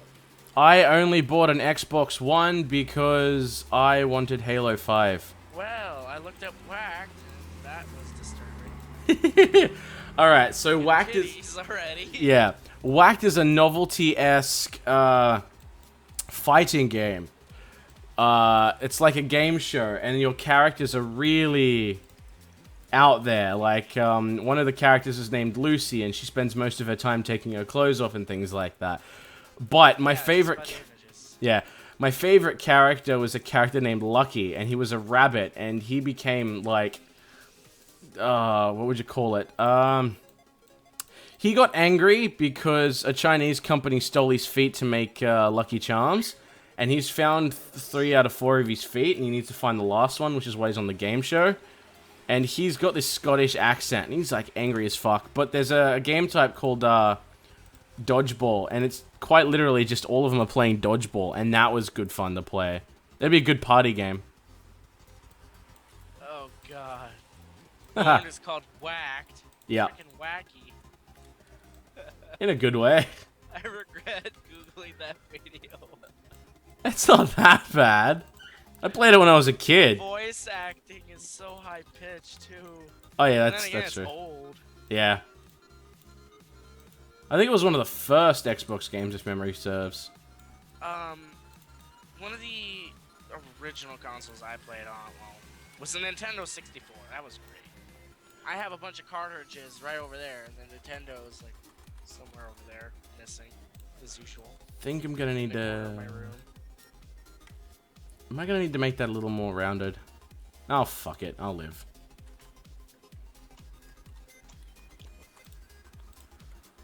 So you're both 3D modeling.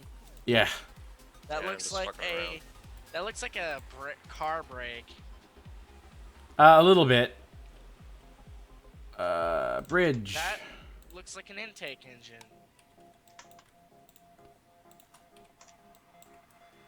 One Could- that I'm deciding would do a lot better without these, actually, at the moment.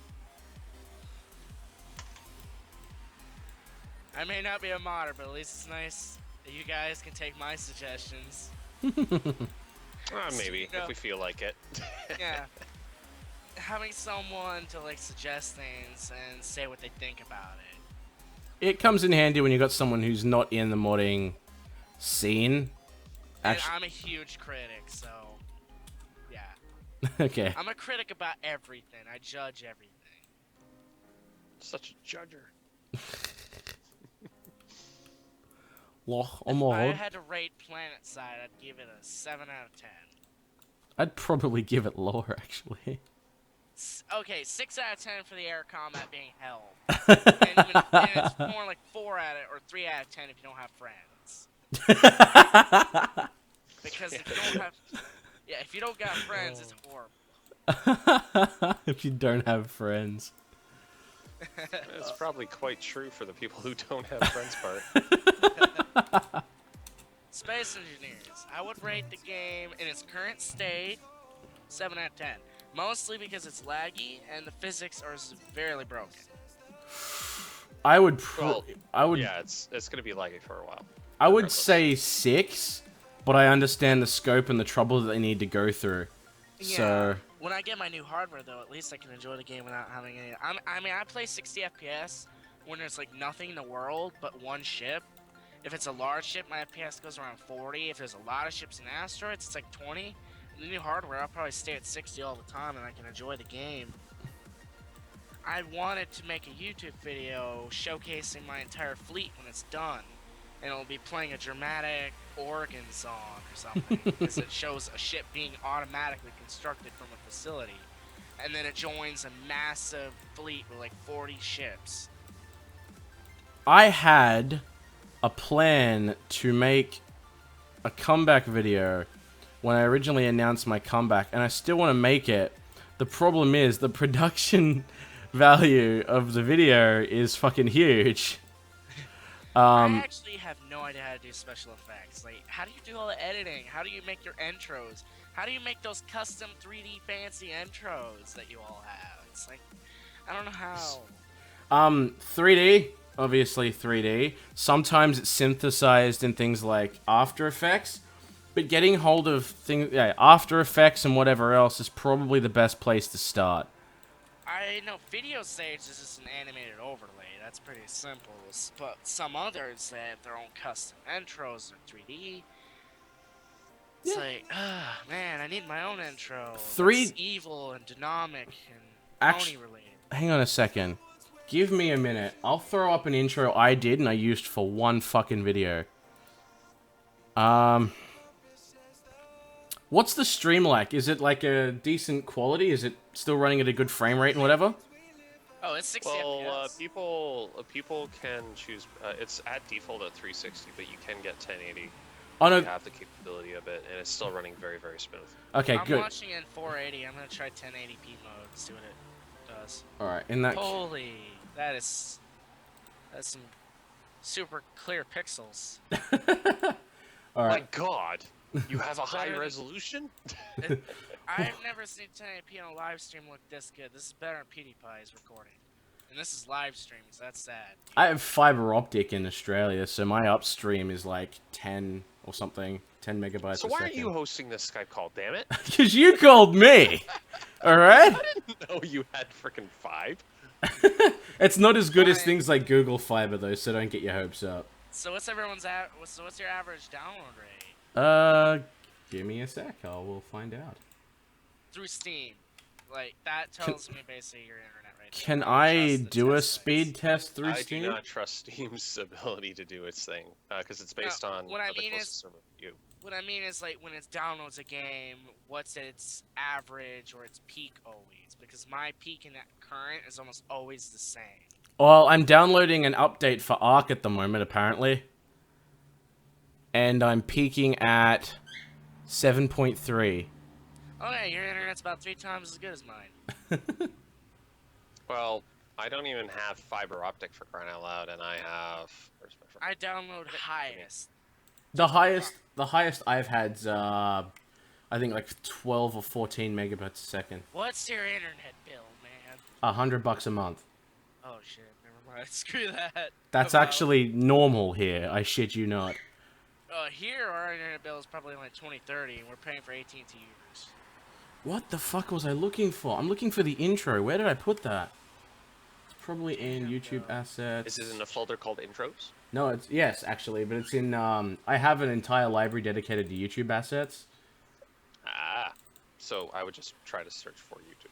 Yeah. You know how long it took me to find out that if you deleted your source files for your mod, you can easily recover it and allow yourself to update the mod again? I found out how to do it. Yeah, you download your mod.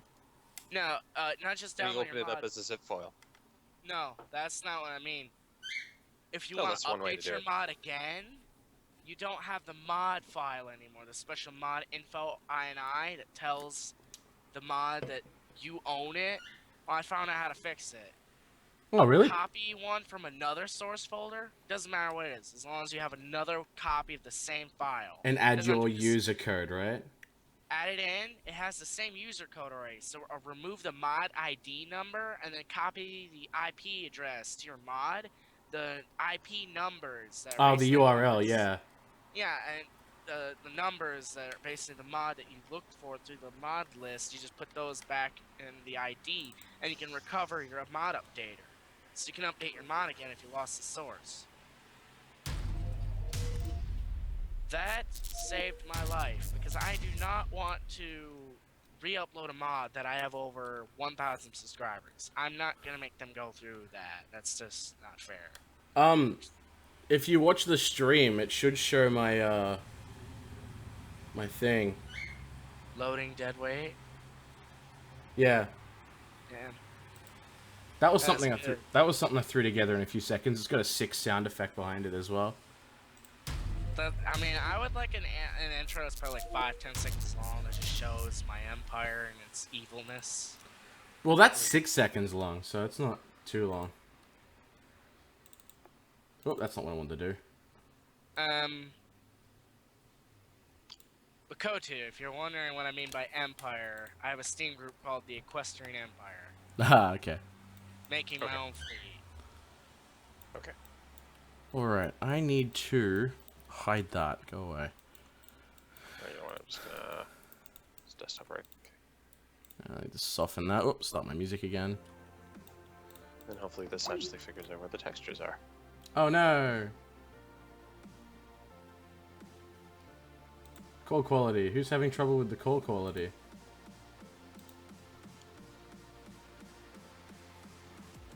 Can you still hear me properly?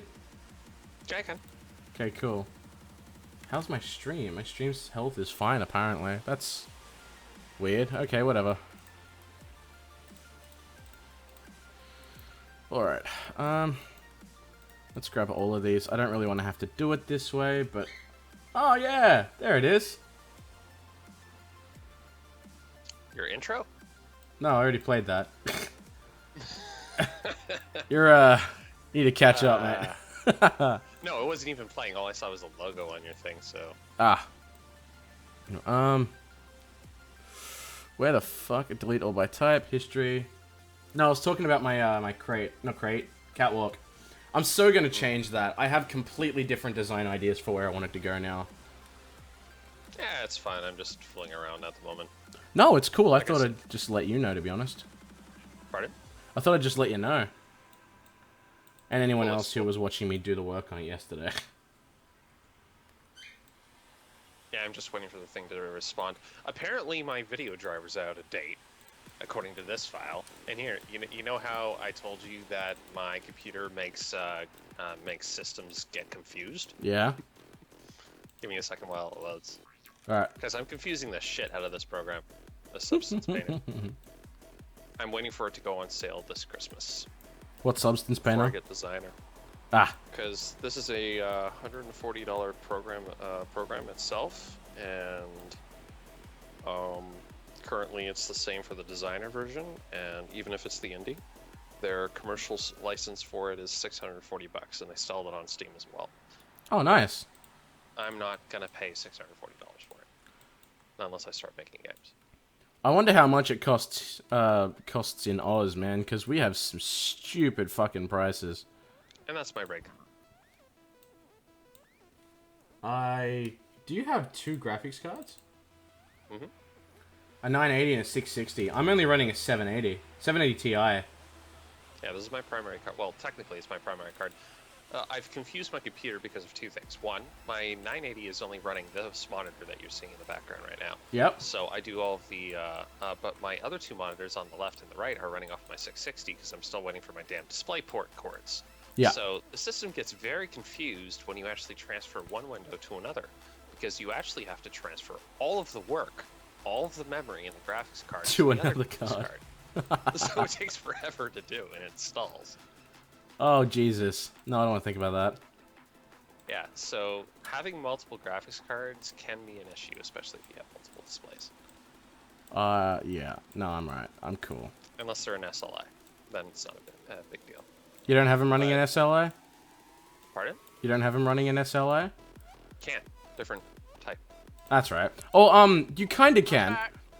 Because what you can do, what a friend of mine does is, he sets the cards up in a specific way where one card is his video driver and the other one does processing for, I think it was like physics and stuff. Physics. Yeah. That's what I have. Oh, okay. I have no idea what was going on while I was gone, but if you guys want what happened, my computer had the famous blue screen. Oh, so it was you that vanished. Congratulations! You've leveled Yes. up! My computer It's has Microsoft's hard drive- version of leveling up. Yeah, Windows 10, corrupted data, probably bad RAM, because I did an upgrade from 7 instead of a fresh install, because they're too much of an ass to give you a free copy physically, so you can wipe your drive and install it fresh instead. So my computer was so corrupted after that. I'm lucky this thing boots up, and I can't wait until I get a complete computer wipe. Fresh hardware. What the fuck? What are you? Get out of here. I don't know what that was. Not even what I wanted to do. Go away! At least Firefox recovered, and I was able to rejoin the call without asking for an invite again. Skype is conveniently updated since back then. Back then, your call drop takes them like 10 minutes to get you back in. You know what I found out at Skype? Local calls don't get dropped when there's an internet outage. Huh. Yeah, so there are like 5 people that live in my house. So, we were all on a Skype call playing a game. Sorry? It detects if you're on a local network, and it basically, it tags them differently Yeah. when you join the call. So, you have a local call, and you're technically all running off the same network, and then it just adds external calls to it. Well, I like that. Are you making a break plate?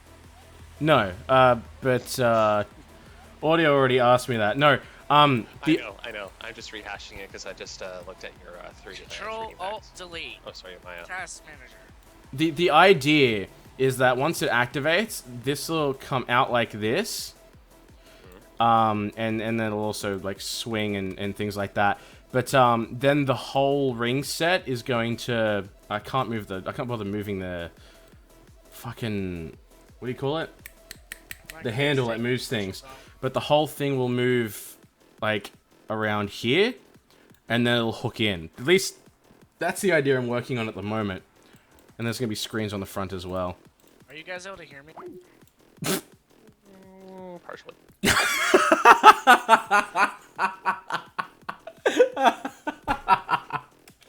Oh man.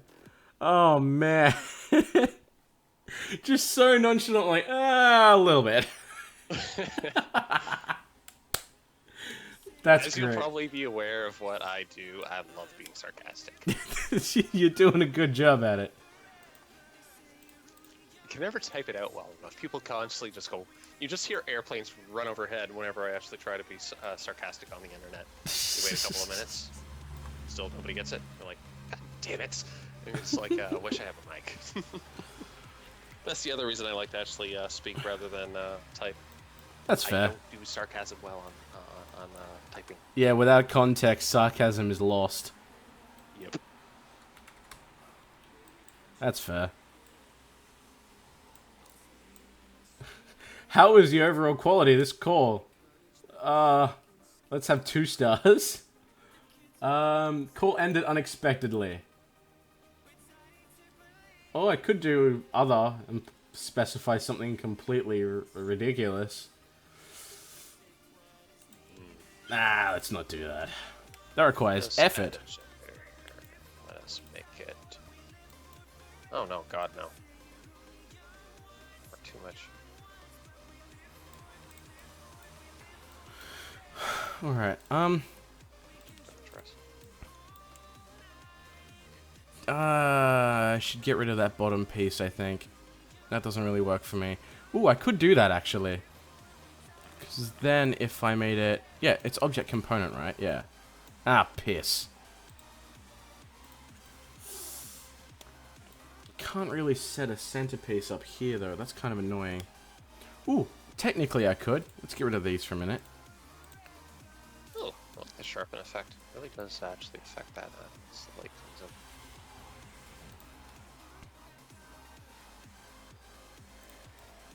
Did that go nice and center? It did go nice and center. Create. Locator.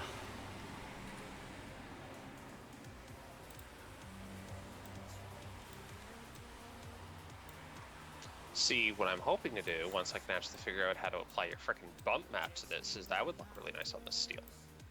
That would look really nice. Were you guys in this call the whole time, right? No one ever left? Yes. I've been on this call for the past hour and 16 minutes. Okay, so my Skype and my computer is taking a dump trying to just start up. I joined your And yet call. you're still on the call. Yeah, I joined the call, and it's like you guys aren't doing it. I don't hear anything, none's working, and then it says call dropped. Oh. I was like, okay, someone disconnected. And then I turn off Skype, turn back on, now it works. As soon as my computer booted, as soon as the windows popped up, I was like, Skype, Steam, Firefox, all at the same time, and I think I overloaded my computer. You really do So, need a new computer. Hey, Dead. Yo. Oh. That's kind of pretty. Are you guys sharing models to work together on the same mods? I'm using this as an excuse to run, and now obviously his work is his, but I'm just putzing around, learning the software. Hell, if it comes down to it, you're more than welcome to do some of my textures, man. I don't mind. Oh yeah, but like it will give me an excuse to actually learn the software. True. I am also, because I can't use regular Wacom's. I know they're dead cheap. I just can't use them because I'm like so used to being able to look where my pen is going.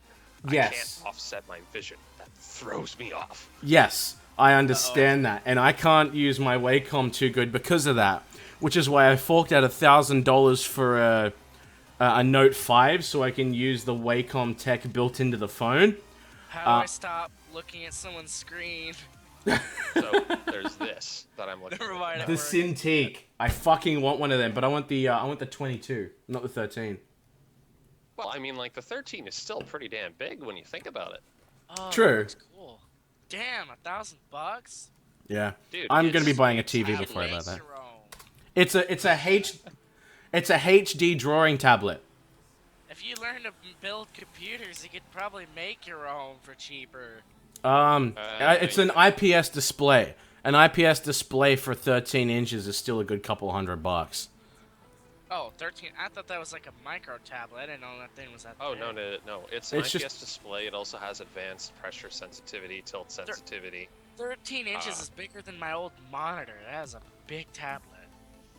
I thought that was going somewhere else for Remind like me a of quarter one of a my second. friends who played professional shooters with us, like in competitions when we were playing Ghost Recon Online and Phantoms, and basically he was playing on a 12-inch.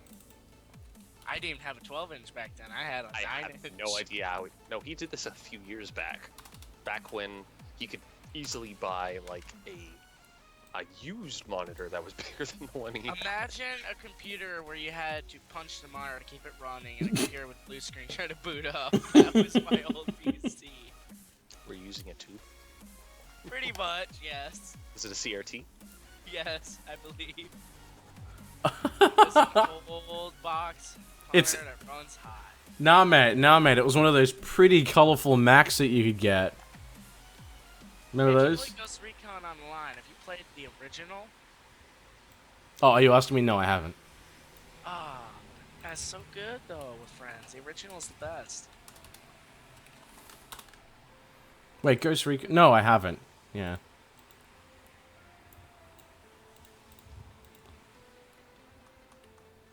I'm actually looking back at the stream. That really is turning into a car brake. Are you planning on making a new wheel? No. Although if I did, it would probably look better than the ones that they have. That's for sure. No, I don't want the... It's giving me the I don't model. understand the suspension system they use. It's so wonky. But I found out how to make cars turn without rolling over.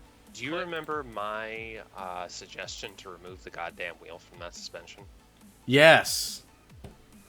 Yes, I do remember that. And they didn't do it, did they? No. Didn't think they did. Ow. It was probably one of the easiest suggestions I ever... Wow, that looks ugly. Oh, that's why. Why is that there? The suspension, at least they allowed you to adjust the suspension travel limit and the height and the limit speeds. I mean, that's nice. Yeah, it's nice, but... But I found out how to make a car behave and turn without rolling over, and that is put 20 mass blocks on your belly. There you go. You're locked to the ground so hard, if you jumped off a cliff, you'd get smashed in the floor so hard you'd blow up like a bomb. That sounds like something I definitely want to be a part of. Yeah, basically you have a spider car. It's stuck to the ground because of the force. Spider car? Spider car. You could even go as far as to, if they make a mod that bypasses gravity generators not working on plants, basically have a car could go down a cliff for, like a spider. Ooh. Yeah. See, you see what I was talking about, by the way, about procedural texture generation? I've looked into the Jesus. tech before. I really wanted to get it, I just couldn't be bothered working out how it works. Oh my god, I know someone's on fire. Hurry up, I'm trying to stream. Selfish, Someone's on Jesus. fire, I'm trying to stream. That should be a meme. Actually, that should be a meme. Where we are, you almost never hear anything other than a car crash and no one gives a damn. Yeah. Until it's on a highway, then everyone gives a damn. Ah, where's the fucking... What have I done? Traffic jams are only the cause of someone being a dumbass. Oh, Car that's accidents are probably the only cause of the fact that people can't be patient. If no one would rush, you'd get home faster because no accidents. Yeah. That actually looks better. That actually What? looks way better. Pure black. matting looks way better than white. Well, yeah, I was working on the actual bump map texture. I was going to make it a black. Oh wait, I forgot adding. Make it like a black mirror. It's black, but it looks like a mirror where it reflects, like it's doing right now. It's already pretty damn reflective, actually. Yeah, that looks amazing. Keep in mind that DirectX 11 actually does support physical-based rendering, which is what I'm simulating here. PBR. Sorry. I hope the rails get the same treatment as well. Oh, those aren't even textured yet. Yeah, I haven't even started. I'm not even sure if I'm going to use this model, to be honest. Looks good. Well, you know what you should do, technically speaking. Actually, you know what? If I made the walk plate glass instead, I could use it as the clean one. You know what you should do? What? You know what you should do is take like little slits of glass, like and put them in the middle. Piece, yeah. And put the slits of glass across here. Verify login information when you're already logged in. Steam, you have just broke. Oh, dude, that happened to me the other day. I'm sitting there trying to read a comment on my mod, and it's like, you need to verify. What are you talking about? Well, you need to verify. I'm logged in. You need to verify. Calm down, Grandpa. Now, I remember the one MLP music mod I released. I released one MLP music mod. God, the hate I got, because no one wants bronies on the workshop. They're like, no, not this game too. I'm like, yes, this game too. Deal with it. Well, bronies and cloppers are two different things. Yeah, I know, right?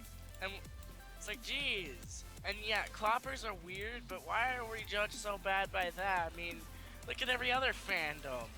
Yeah, look. Dragon Ball Z, you know how much freaking stuff there is for that? You know what? I don't even judge cloppers, to be perfectly honest, because I know people who are into weird as shit.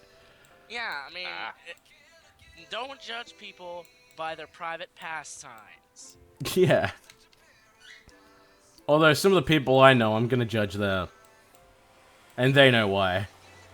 They definitely know why. And most of the music that I release that's MLP related is usually custom made. Like, it's not from the show, it's by the artists or musicians. They are amazing. The MLP fandom that has amazing musicians and artists.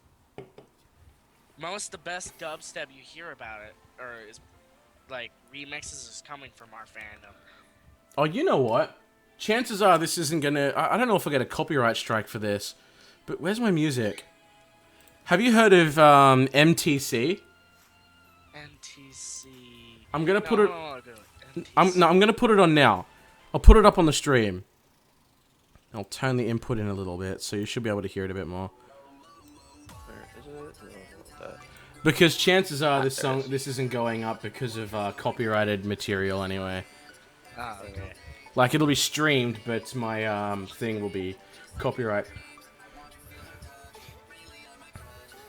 Wow, the stream is way behind. Time to reload the stream so it'll update. The stream's about 30 seconds behind usually.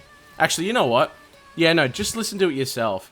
Because I don't feel like subjecting anybody who watches this video to what I've just played. I apologize for that already. It caught up. It's only like 10 seconds behind now. Can you make that glass? The walk plate? Because I think the walk... Yeah, I think the walk plate is glass. That would look good as a clean catwalk. Make it look like hex glass, though. So actually it looks like glass you can walk on, not break when you stomp the Reinforced glass, exactly. Yeah. Well, it depends on if someone has added in the glass, or if I figure out how to actually set translucency to the actual texture itself. Which I need to figure out. So you might have to redo the model, though, if you're going to do glass, because you're going to have to cut out the bottom of the vertexes, because it'll be like a block of glass, and you don't want that. Unless you make the bottom textures invisible, but then you have extra verts, which is a waste of graphics. No, what you want to do with glass is you actually want both faces to be double-sided normals, so that they get rendered through each one, so you can actually see... But you don't want them spaced apart, though, because then it'll look like a block of actual solid glass. Oh no, that's the point. You wanted a block This of is exactly solid what he glass. wants, though. It's not an energy. It's not like an energy shield or anything like that. It's literally a block of glass. And doing the reinforcements would be a good idea though. So adding the texture with like a reinforcement layer in the. Well, add it to the texture. I never would have thought of a block of actual glass. I mean, that's weird. Hey, it looks sweet. Trust me. I mean, like if you look at most Glass walkways. glass, or there's actually glass stairs. Yeah. Yeah, but they're usually almost paper thin. Oh, No, they're not. they're actually quite thick. Let's see on. I'm gonna. They're an inch or probably two thick. Yeah, an inch or two. That's fine, but you got to remember, like, this is a big thing designed to carry people with spacesuits. So the average person's what? It's about 100 this is and like something 2-3 kilos. inches. I It's can like make 2-3 it thinner. inches. I can should be definitely make okay. it thinner. But yeah, there are some kinds of glass that aren't normal glass, like the hex glass that you can get off the mods. Like that's diamond glass, basically. Hey, here's something interesting for you. Did you hear? Have you ever heard about this phenomenon with wood after being under a certain amount of pressure? All right, this is great. So there's this thing that happens with wood in some of the older buildings, and what happens is when is this not gonna fucking work? All right, when wood is underground for quite some time, so let's say a really thick support beam of wood, and then it goes under these cycles of the wood being, wet and then dry and wet and dry and under pressure. There's been wood out there where the carbon atoms have begun to arrange themselves in a crystalline structure, making them almost as hard as diamond. Damn. Could you imagine that? Like wooden support beams almost as hard as diamond? Yeah, That'd if you make compress my it shaft big safe. enough, yeah. But it happened naturally. It wasn't Well, yeah, it wasn't manufactured. I can get that. The actual weight of the actual. That's exactly how diamonds are formed. Is you can take coal and compress it to create industrial diamonds, or yeah. with If enough Minecraft heat and could with do enough. that. Pardon? If only in Minecraft you could make diamonds out of coal. In the mods, you can. You can with industrial craft and other similar type mods. Yeah. Yeah. I don't play that game anymore, though. It's because it's like, no matter how much you mod it, the game is still survival, zombies, build. It's not. Its principle can't be changed. And Yeah, that's but what- even Minecraft has gone ages, and I might be quoting someone at this particular point. Even Minecraft is well beyond what Space Engineers has, because Oh. it has an end game, it has achievements, it has things Well, that can Space do Nerd's still multiple being players. angry. Wait, hang on. Who are you quoting there? I wonder. I thought so. Exactly. Yeah, I thought so. Yeah, that's something that's always bugged me about the game. Definitely. Oh, there we go. That's what I was looking for. Is No, not that much. Holy shit. Look at that. It's So- actually making waves. but yeah, Nowhere question. Have you heard of what is known as the Brony Chronicles? I've heard of it. I have no idea what it is. It's 2 hours, which is explaining our entire fandom and its history. And trust me, if you knew the shows that actually became before the one Lauren Frost made, you would just bleh. Oh, really? The originals were just made to sell girl toys. That was it. They were just so cringeworthy. Uh-huh. But the show made today was designed for girls and parents, family, to enjoy a show that's relatable to their life together. And it Uh-huh. ended up becoming so relatable and good that it has a humongous following of every age and gender. That's impressive. And probably the most rich show in the world. Except Simpsons, Family Guy, Walking Dead, and few Quite a lot of animes. others. That's impressive. Ooh, I I'm should make actually- these transparent. That'd be nice. Speaking of Walking Dead, I'm kind of aggravated at it right now. This season I'm not on the newest season, but the guy lied to everyone. Spoiler alert, by the way, everyone. Spoiler alert. Okay. Oh, I like that contrast. The guy said that he found a cure. He's gonna disperse the cure across the planet, save everyone, right? He lied to save his ass. And I'm like, now how's the show gonna end? It's gotta end. I actually don't like The Walking Dead. I didn't get a chance to get into it before the hype took off, and now I just can't bring myself to watch it. I'm irritated because like don't do The Simpsons, man. We don't want 30 seasons of zombies. We want a good ending story. Everyone dies, it's cured. The zombies just die out from rotting. Everyone survives from it, or some miraculous thing happens. The planet explodes. Something like that. We need a good ending, meaningful. No, that's fair. I can understand that. I'm worried they're gonna end shows, the very few shows that I watch wrong. Actually, what do I watch? It's what, a few actual TV shows, and the rest of it's just anime. Yeah, anime. So we're just sitting here, anime. Anime at the screen. There's nothing wrong with anime. Right now, I'm watching like one of the most violent animes ever, at least for the intro, is Elven Lied, I think it's called, or Elfen Lied. I can't pronounce it. Okay. Elven Lied is actually a pretty good anime. Oh yeah, I'm enjoying it. I'm on the 9th episode. It's kind of like, you think it's really like people are going like, oh my god, boobies, and I'm going like, it's a lot more mature than that. It's a serious anime. Yeah. I watched High School DxD. Oh yeah, I love that show. Can't wait till the next season's out. Right? The dub. I was like, even the titties make flopping noises. It's so amazing. I remember. Okay, so the second time I started watching the series, my sister likes anime, so I decided to show her the series because I know. Even though it's got a very sexualized subtone, the actual plot is pretty cool. So I started showing it to her, and in the first episode, I'm sitting here with this with red cheeks and just covering my face. I'm like, it's coming. I know it's coming. And in the first episode, Rias takes her shirt off and just blob, blob, blob, and I'm like, You're a flop. You're a flop. She must be like, what the fuck? Yeah, I just look at my sister and I'm like, I'm terribly sorry I've put you through this, but I promise it's good. 2 days later, she's like, I've finished all the seasons. What do I do? Oh, man. There was another one, High School of the Dead. Oh, I've watched that. Do you remember the scene with the AK on her boobs? I was like, Jesus Christ. The bullet flying between two boobs. Someone on Tumblr did the math for how quick that bullet had to be going. Her boobs were going Mach 3. Yeah. I was like, Jesus Christ. Alright, so it was a transparent texture, so I can literally throw a plane in there. Hello, lens flare. Oh, Jesus!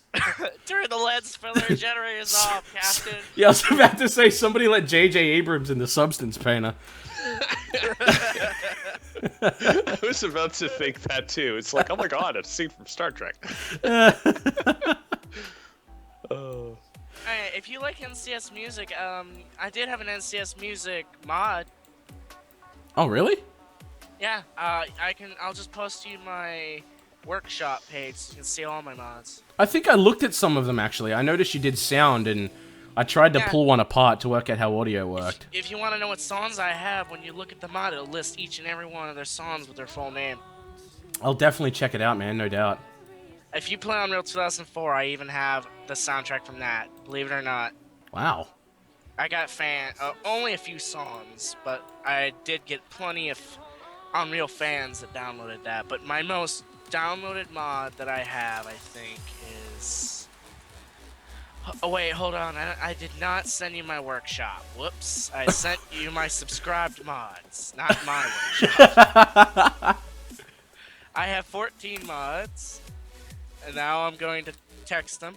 But, okay, my most downloaded mod is either UKF Dubstep...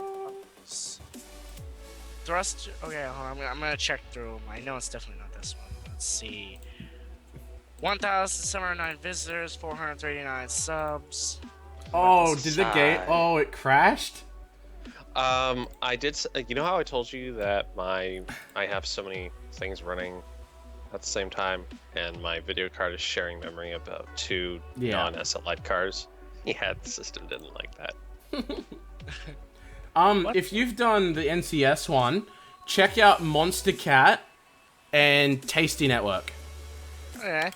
Because but, they're not free, but sorry, I was just saying. you probably learn how to do the sound block, but if you download the music replacer, you can learn how to replace the actual game's music itself. The music that plays in the background, always, you can replace all of that music. I did. With the entire album of Stellar Dawn. Oh, wow. There you go, I didn't know that. I think my most subscribed mod is Thrusters 10X with 1,000 subs. It's not bad, though. I mean, considering I'm doing really simple mods, I mean, that's pretty damn good. Display... Well, it's usually the simple ones that are downloaded the most, to be honest. Or the most Pony unique. mod actually has one favorite. Oh my god. I got a favorite on the mod I'd least expected. My most recent two mods were Hydrogen Thrusters 10X, because when Hydrogen Thrusters came out, I had to make the 10X version for them so they would actually be balanced with the normal 10X mod I have. So Hydrogen are still stronger, but they're just both 10 times stronger, because why build a fighter that has more engines than fighter? I'm sorry, did you just say why build a fighter that has more engines than fighter? Basically, it means your ship's just a pile of engines. It's not even a fighter anymore. That's how you get a ship. Yeah, I get that. I mean, like, obviously the reason... I remember that there was a bunch of YouTube videos. How many thrusters would it take at the moment to actually get off the planet's surface? And he counted it. It's based upon the, like, you had to do all these calculations and stuff like that, but at the same time... I can do some math right now. I will tell you how much exact acceleration you'll have with mass to Newton ratio. So let's say you have... Don't you need 120% of them, was it... Shit, hang on. It's mass times... I was like 0.18 or something, right? 8,000 newtons. Yep. Of thrust. Yep. Divided by 800 pounds will get you 10 meters a second. That's 10 meters per second of thrust. That was a very simple calculation. So if I do 23 million, hold on while I get this. 23 million newtons of thrust divided by 56 million. Actually, no. 560 million. Damn it, I did it wrong. You divide by a larger. Okay. 560 million divided by 5 million. Math is a pain in the ass, by the way. No, it's cool. It's not clearing my calculator. There we go. No. There we go. Okay, so 560 million divided by 5,600,000 will get you 100 meters per second. 100 meters per second. What the fuck's going on with my keyboard? So I found out how to do basically math calculations. It's F equals NA. Yeah, that's the equation. Force equals mass times acceleration? Yeah, I believe something like that. That was the equation, and basically reverse the first two, and by dividing the larger one by the smaller one to equal them out. And basically, after you do the division, that's how much speed you get per second in meters. Because the newtons and mass are done in kilograms, so they convert to meters a second, not miles per hour. Yeah. So yeah, it was freaking fun when I found out that when I put a Titan engine on, the Titan engine mod, versus my Thrusters 10X with 8 of them, I actually dropped 5 or 10 meters a second. So I was like, this Titan engine sucks. Isn't Titan, though, the Titan engine's not hydrogen-based? No, yeah, it's... the Titan engine is ion-based. Yeah, and it's got 5 or 4 million newtons of thrust, somewhere around there. Let me check. I can check the workshop page for it, and I can get the newtons. Okay, so my capital ship weighs about 29 million tons. That's a pretty round number, yeah. 29 million tons with 1,200,000 800,000 newtons of force, so I didn't get the exact weight, so let's just do this. 29 million, so this is 120. Oh yeah, so I have to do newtons by mass because the number's bigger, I think. Let me make sure I get the digits right. Piss. Alright. Okay, it's... Never mind, I was wrong. It's 280 million. Oh. No. hello. Damn it! I can never get the zeros right. My eyes have a hard time looking at all the zeros. Dollar bill, y'all. Okay, it's 128 million, I'm sorry. So, 128 million divided by 29 million. 4.41, well, if you want the 100% exact speed, but let's just say it's 4.4 meters a second. That is the exact number through the calculator. 4.1. So 4.4139. Blah blah blah. The message has gone away. Yeah, so that's basically the exact acceleration per second the ship will have based on that mass. Though my mass, I can't remember. I think it was up above 29 million when I modified the ship because I replaced the gyros and added more guns. But I never did show you my flagship, but it had 2 hangar bays, 16 cruise missile launchers, multiple cannons, 30mm rotary auto guns, and 1 giant Titan engine. What was that? I was gonna say, the first time I worked out how to calculate the amount of force required to lift X amount of weight off the ground was at some point in time I wanted to know how hard you'd have to fight before you'd lift off. So I calculated how much force was required for.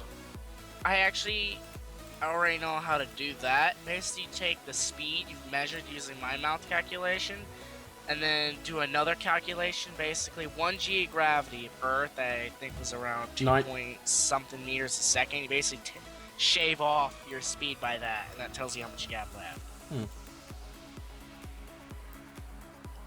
Yeah, that's how I found out how to do it. But yeah, planets. Yeah, this is gonna be fun trying to land a planet with a capital ship. I don't think you're supposed to. I think that's actually a point. Nah, I'm probably just gonna make a giant Titan engine carriage system that'll hold my ship like in a carriage. It's basically tons of steel bars, and it's got like 4 Titan engines facing down and a ton of arc reactors specifically designed to land on planets. It brings the capital ship down. I wouldn't do that. I'd personally set my ships up in such a way where the capital ships aren't designed to land on planets, and I would have carriers and things to bring Shuttles. Shuttles, yeah. I plan on doing a drop pod system where basically the bottom of the carrier or the flagship basically has drop pods. The crew just jumps in, like, the drop pods aren't actually there. It has a welder and projector. It projects, constructs, the guy jumps in, shuts, and launches them out at max server speed, which is going to be like 336 meters a second on my game with the mod I have. And that's going to plummet into the planet's super speed and then land. It would basically be a Halo drop pod. I actually have drop pod pack in the list, believe it or not, to actually construct drop pods out of modularly. Huh. Yeah, there you go. That was not what I wanted to do at all. If you are sending me the mod, make sure it's through Steam. That way I can go to it, because browser version's bad. Oh no, I haven't made it yet. It's in a list of things I'm going to make. Oh, okay. Yeah. By the way, whoever is using Skype screening share, it's pitch black. Oh, that's probably me. Yeah. 1 sec. All right. That looks like a safe. A giant bank safe. Kind of. So here's the way it's gonna work. I'm gonna save it really quickly Or, here. actually... Wait. Is it like a Fallout door? You should make another mod, and basically, right there, just leave that shut and everything, and just make that a light bulb. Make Or it a light bulb. I made a light bulb.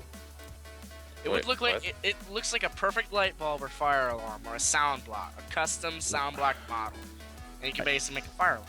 No, I don't want the sound. I only want that. How do I? Can I? Oh Jesus! That I thing's don't gonna know be this program, so I have no idea. I need to edit the pivot. That's gonna be really animated. Yeah. Are you trying alright. to edit the? Are you trying to edit the pivot? Yeah, I know how to do it. It's just up here. Here But it the comes. idea is so these, like each one of these will move individually, but it'll like swing out, as if it was kind of like, you know, unlocking or whatever, and then the whole panel will spin 22 degrees. Is all the animate coding done through the 3D model, or is there a separate program? No. The animating's all done in code inside the thing. Oh god. Yeah, that's not even the half of it, right? This model needs to be imported piece by piece. Why So- can't they add animation? So these two will be the centerpiece. These... You don't really know too much about game coding, do you? No, I mean, why can't they just like make another use a 3D modeling program and add keyframe animations and have the animation come in a separate file and just have it basically a door? Same thing they do with the It's very different when it comes down to it. To game design and game engine, you have to use game code to actually tell something to do something like that. Well, The the only bugs- time you would ever have a Animations. system animated is if you baked it, and if it could only do that, and that's it. Yeah. Also, animations are gonna be included in like the Cerberoids, those bugs that they had.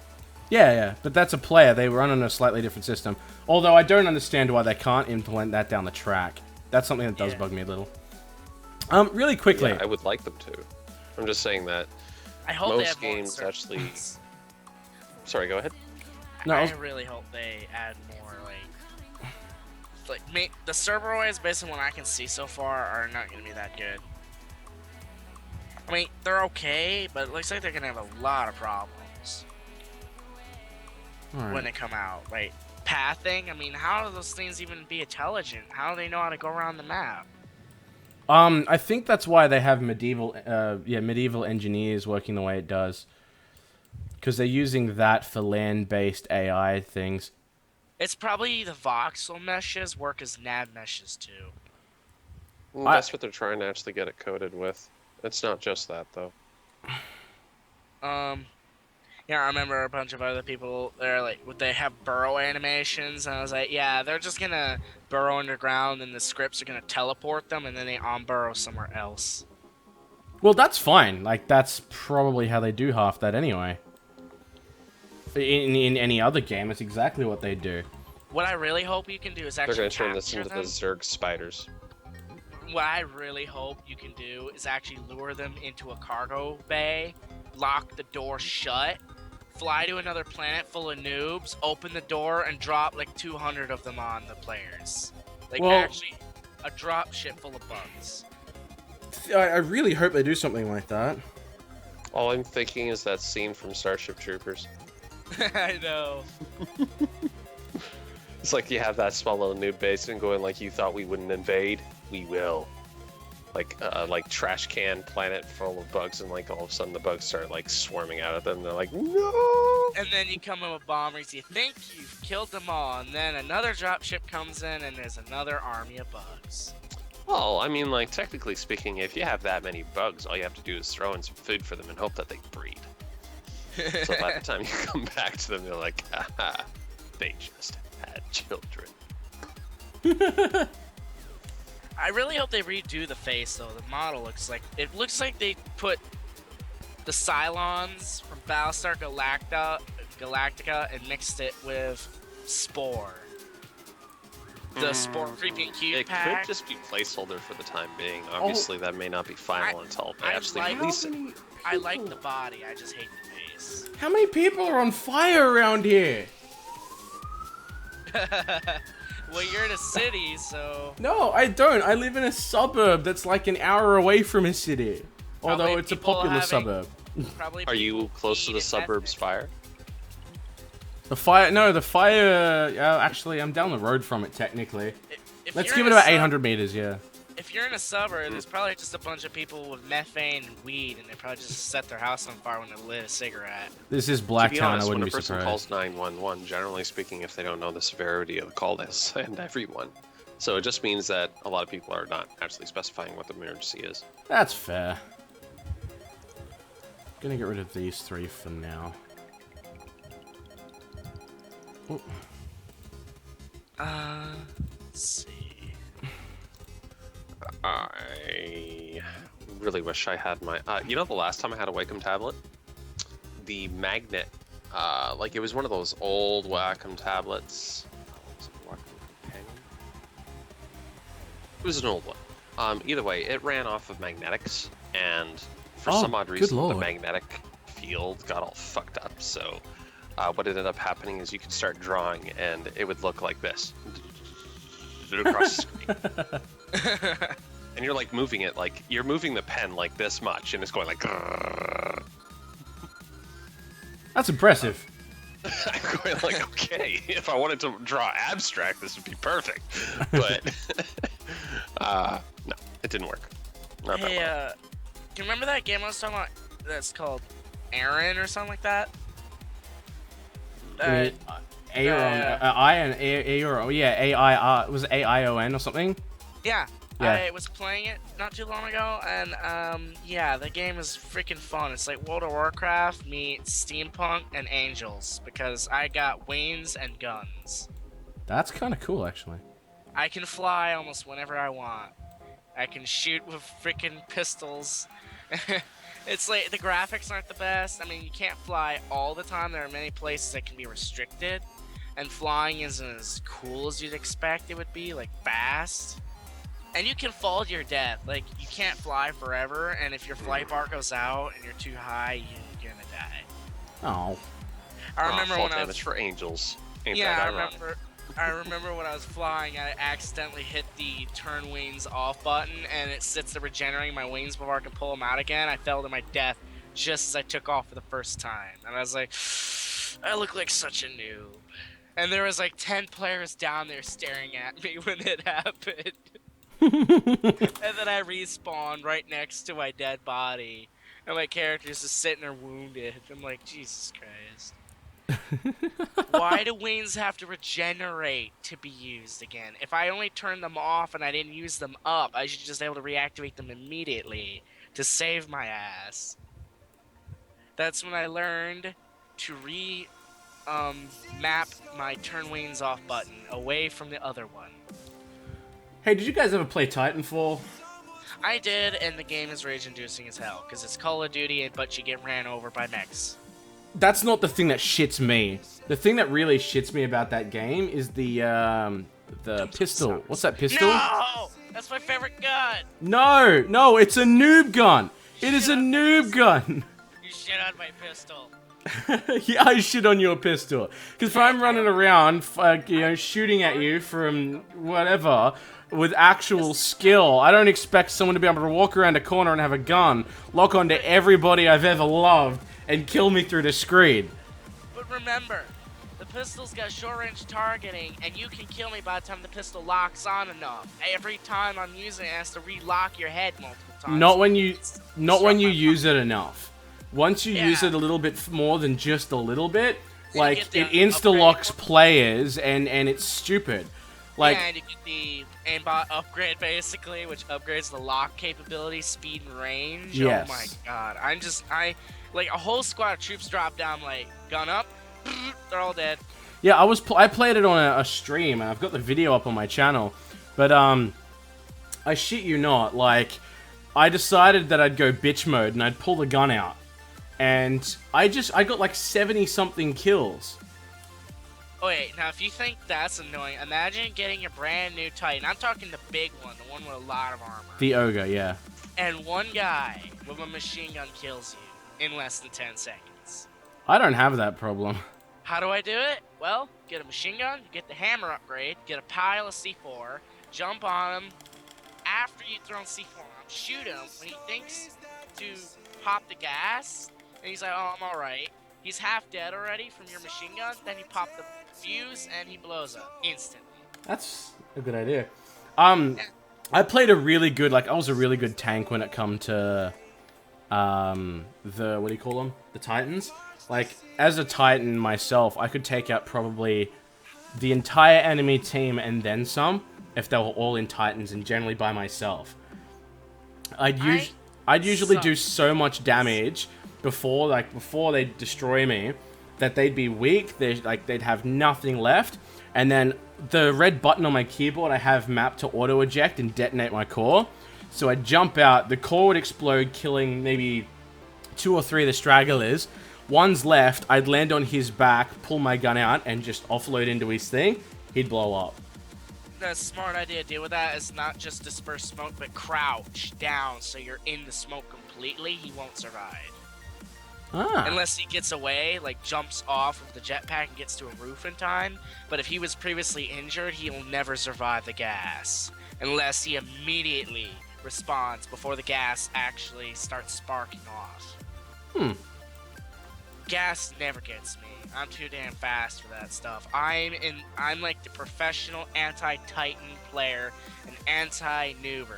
I'm just sitting there with the auto pistol and the hammer machine gun or C4, and I have a cloaking device. That's all I do. I just run around, cloak, blow things up. I'm always MVP on my team because I'm blowing up all the Titans.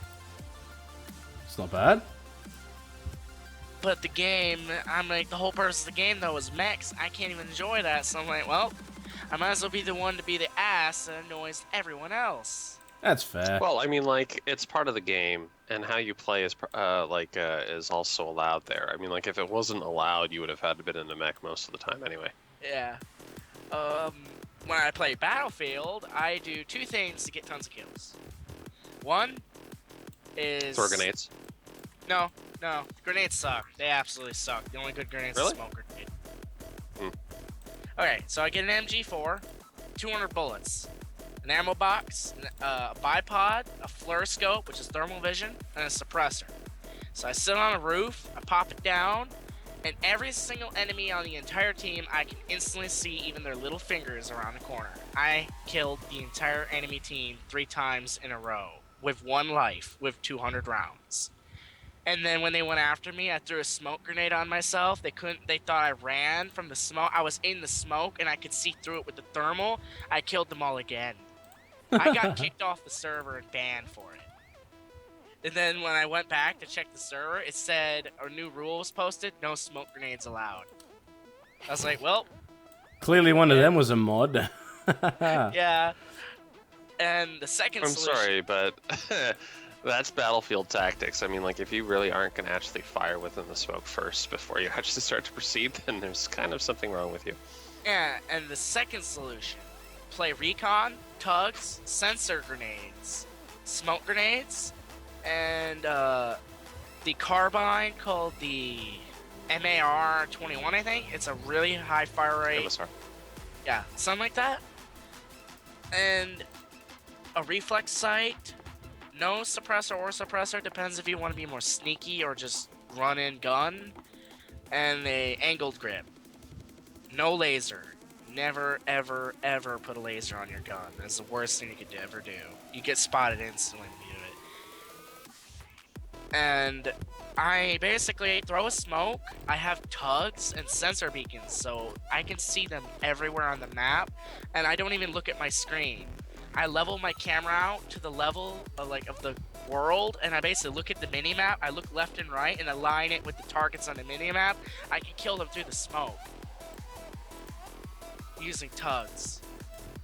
And because I know where they are at all times, I'm always getting the upper hand. Like, I remember taking 4 high-level, all level 100 people out using this one tactic.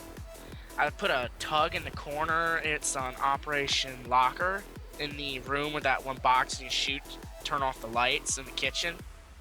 So they chased me through the, the beeper, the scanner thingy. Yep. So they chased me through it. I shoot one guy in the face. The other guy comes up the stairs down in the basement. I run away. He thinks my back's turned to him, so he assumes to keep running. I actually was crouched in my gun facing, and he wasn't ready for it. I got him. Another guy was going down the hall behind me. He assumed my back was still turned to him instead.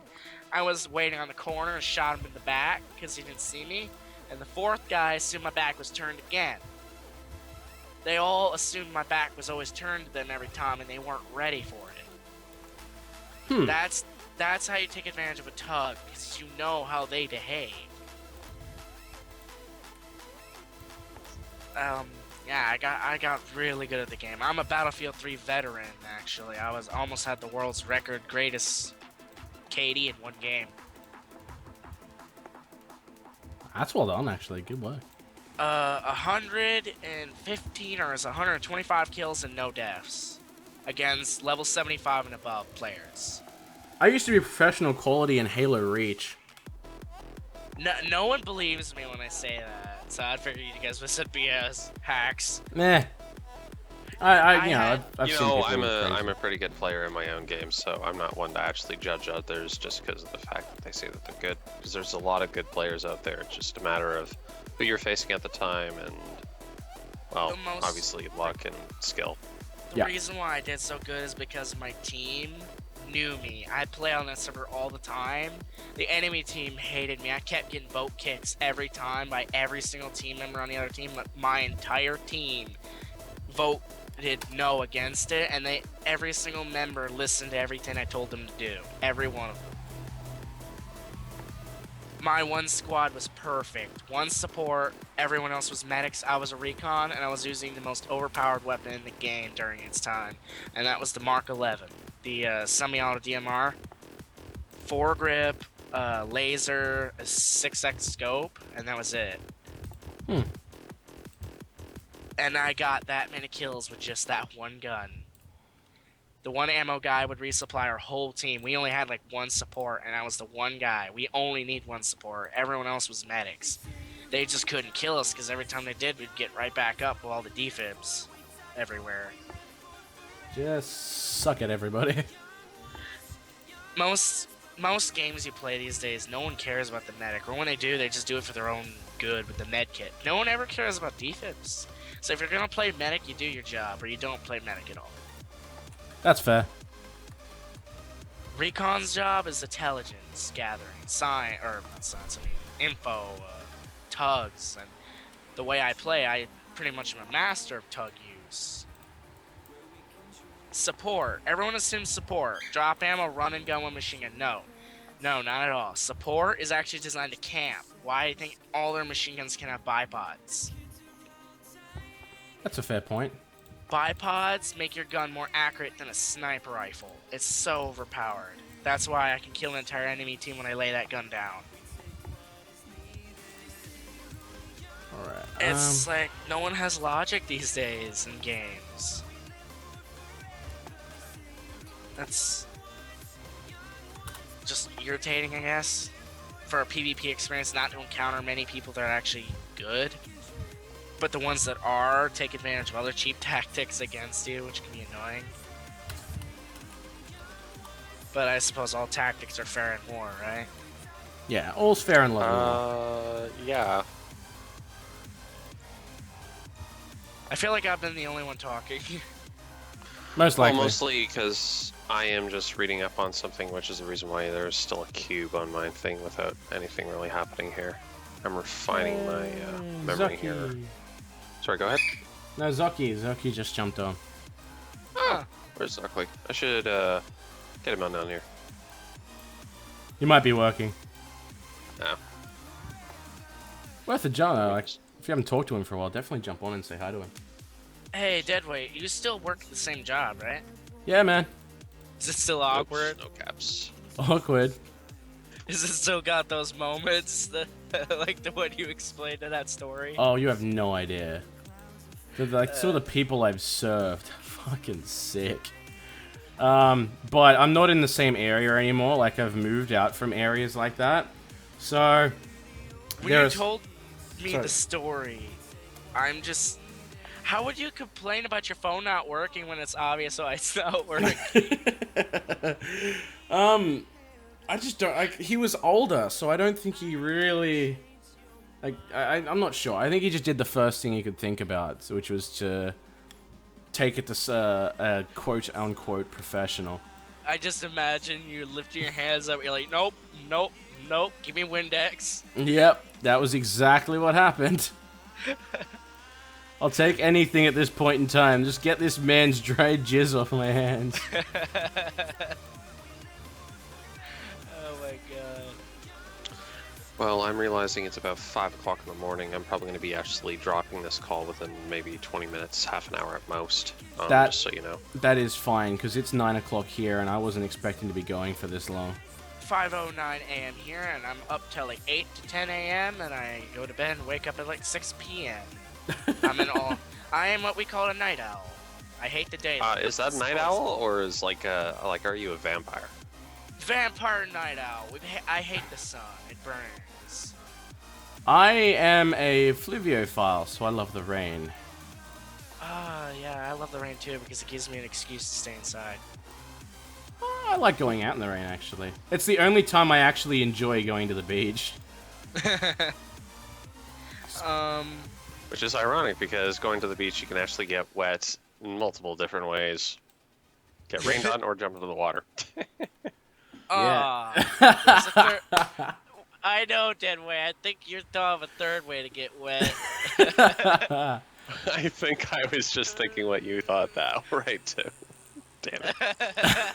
Beach girls for the win. No, I personally, I like going to the beach when it's raining, because then, like, first of all, you don't generally get a sunburn, and, You get sick. well, you can get sick. But actually, no, you can't, because generally at those points in time, the water is actually very warm. But, like, watching the lightning and the big waves come through and everything is just amazing. I should probably try that someday. Yeah, don't drown. Well, I'm blubbery. I can easily float on my belly. And back. Blubber whale coming through. It took me years to find out how to sink in the water. That is, don't hold your breath as much. Less air. And Yeah. then I found out, well, how do I breathe, or how do I go down for more than 10 seconds? I need more air than anyone else because I'm fat. I guess I'm meant to be a boat, not a submarine. Ah, boy, do I know that too much. That's cool. What is This will really, really help.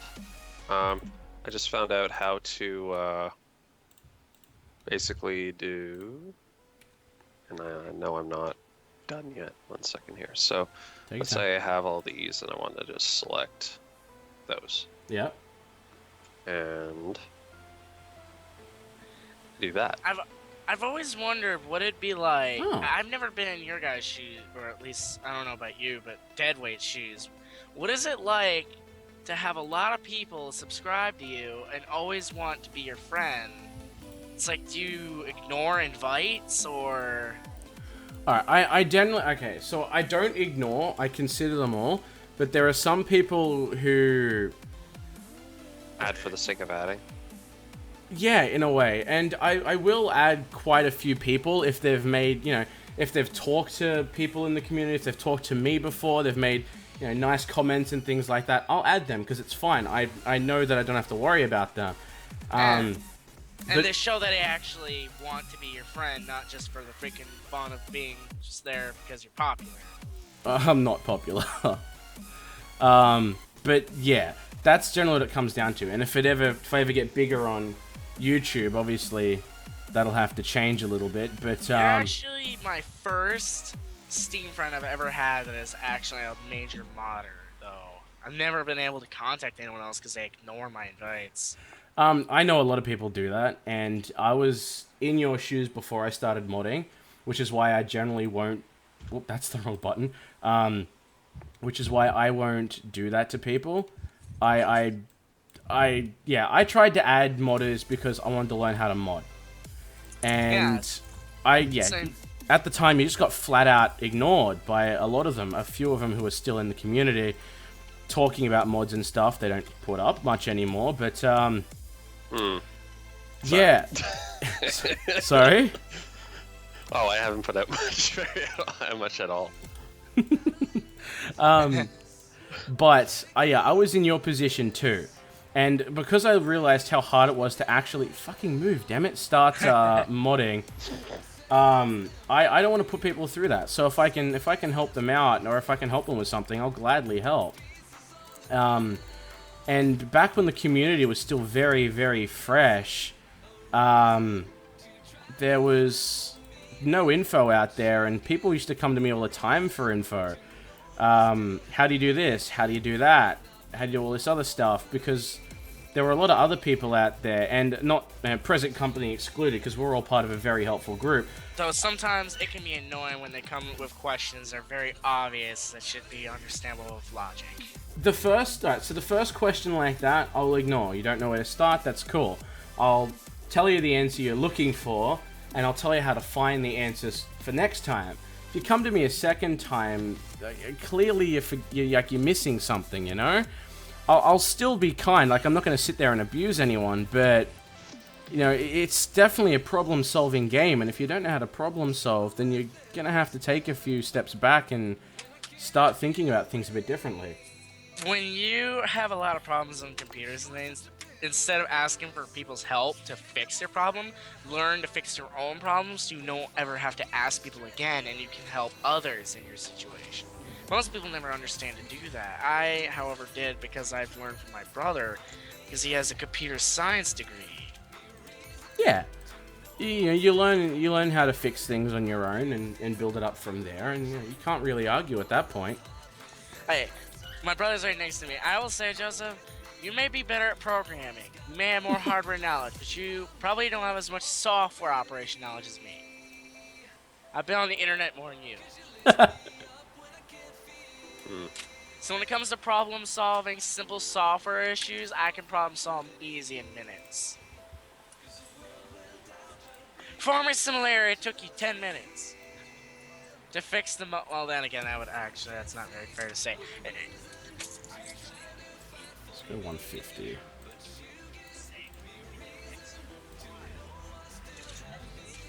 Existing material, screen. That's basically a mod error loader. Space News has the same thing that tells you if there's bugs. It's called the debug menu. F11, motherfucker.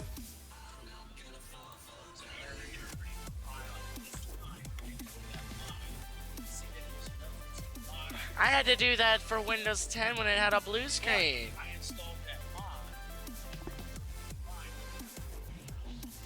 Mod conflicts. They didn't update.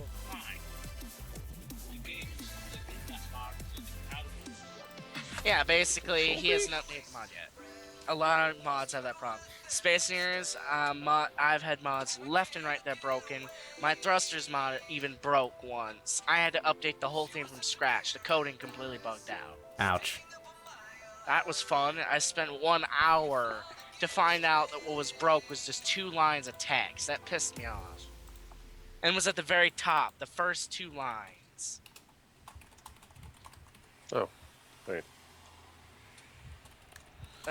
SBC files, man. The coding line. It's the best way to fix your mod is to basically look at the original code from the blocks, from the SBC file in the game directory. Yep. You can base the code off of that to help you fix your problems. My hydrogen thruster mod had a problem. I found out I was forgetting 2 slashes on the ending lines, and the first line was spaced too far. Do you use, what do you call it? Do you use Notepad++? Yeah, Notepad++ is the best. Yeah, it's the best thing to use, definitely. That line that goes down the very bottom, like that line that's following down, makes it incredibly easy to line up the code. Yeah, it's what is it called? I can't remember. There's a specific name for it. For doing what? The way it breaks up regions of code. Actually, that might be it, regioning. It's using lines, basically, the slash marks, or the code. It looks at the code and it sees how it says like / this starts here, and it follows the line down to where it says the code ends. It's an intelligent system that basically can read C++ in different code formats. Do you know how Tumblr has that thing where the text feed, there's the lines next to it to know where who made the text or whatever, or where it started? Nah, I'm not probably sure. I don't go on Tumblr Oh, often. no, I was trying to explain it to Kotu. But, yeah, it's very similar. It's just an easy way to break up the code in such a way where, you know where the definition, where the XML breakup starts and finishes. Yeah, I mean, it makes it incredibly easy now that I can find the definition ends and starts. Most bugs I was getting my mods are the definitions not having the proper / marks, ending and beginning marks, because the code doesn't get copy and pasted properly. Alright, so...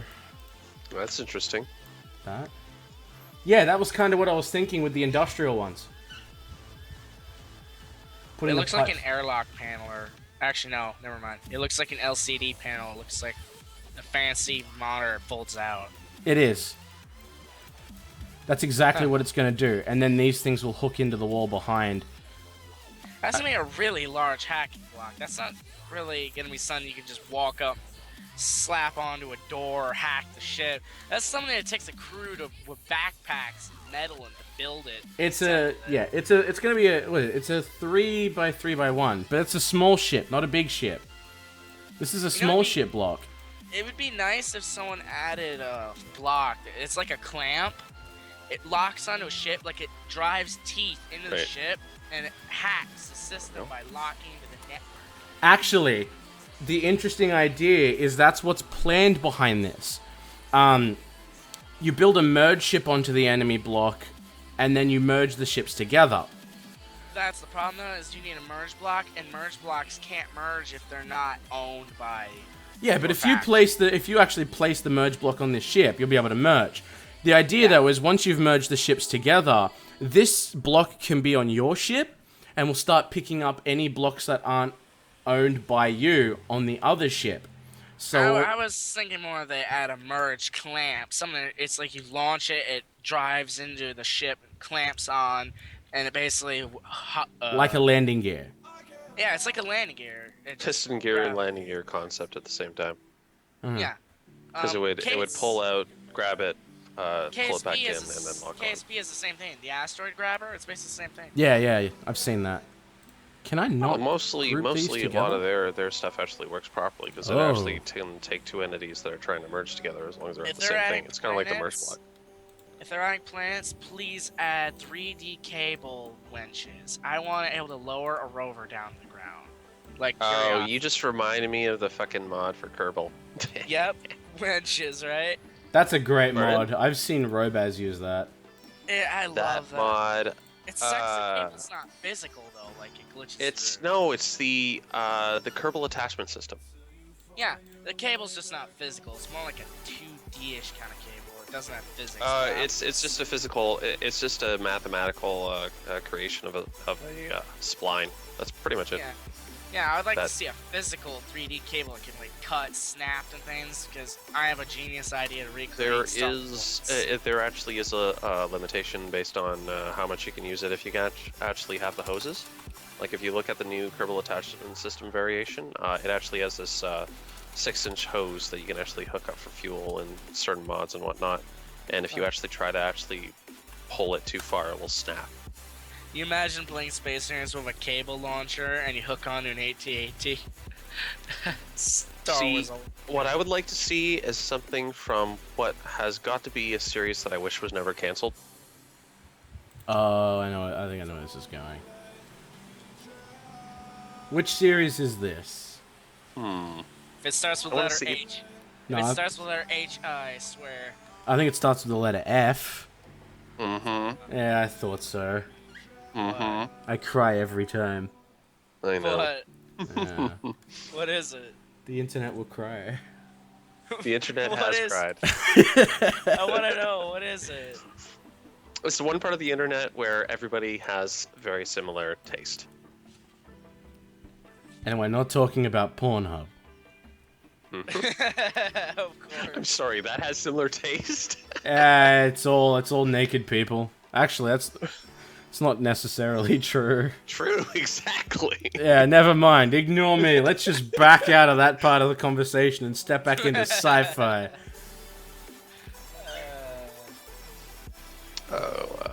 Hey, I know. What was it? How do I? Is it Katu? Is that how I pronounce your profile name, by the way? It's Kotu. Kotu. I remember you mentioning mechs. So if you played Mech War Online, I want to know what's your opinion. I have not. Don't get it. I hate that game, and it's a disgrace. Is it bad? Is it? I love how he's going like, I want to get your opinion. Do you like it or do you don't? Because Wrong, I'm yeah. feeling like if I said it was good, you were gonna be like, what? Okay, I can't know you anymore. What the fuck?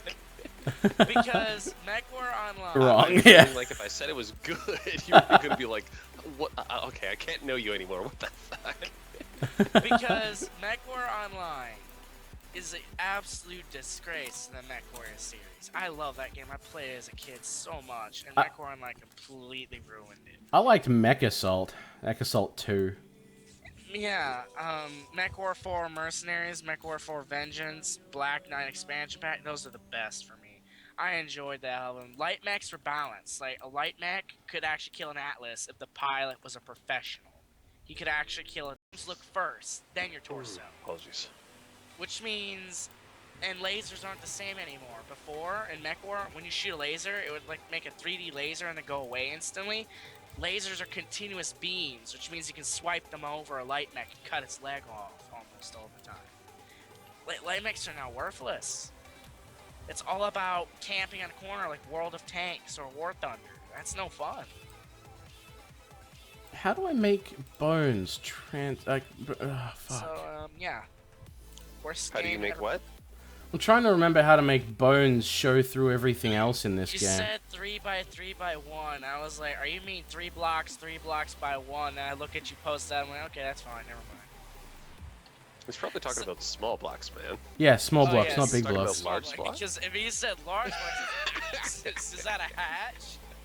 For a save and a bake? No, he's just gonna scale it properly just for a single person.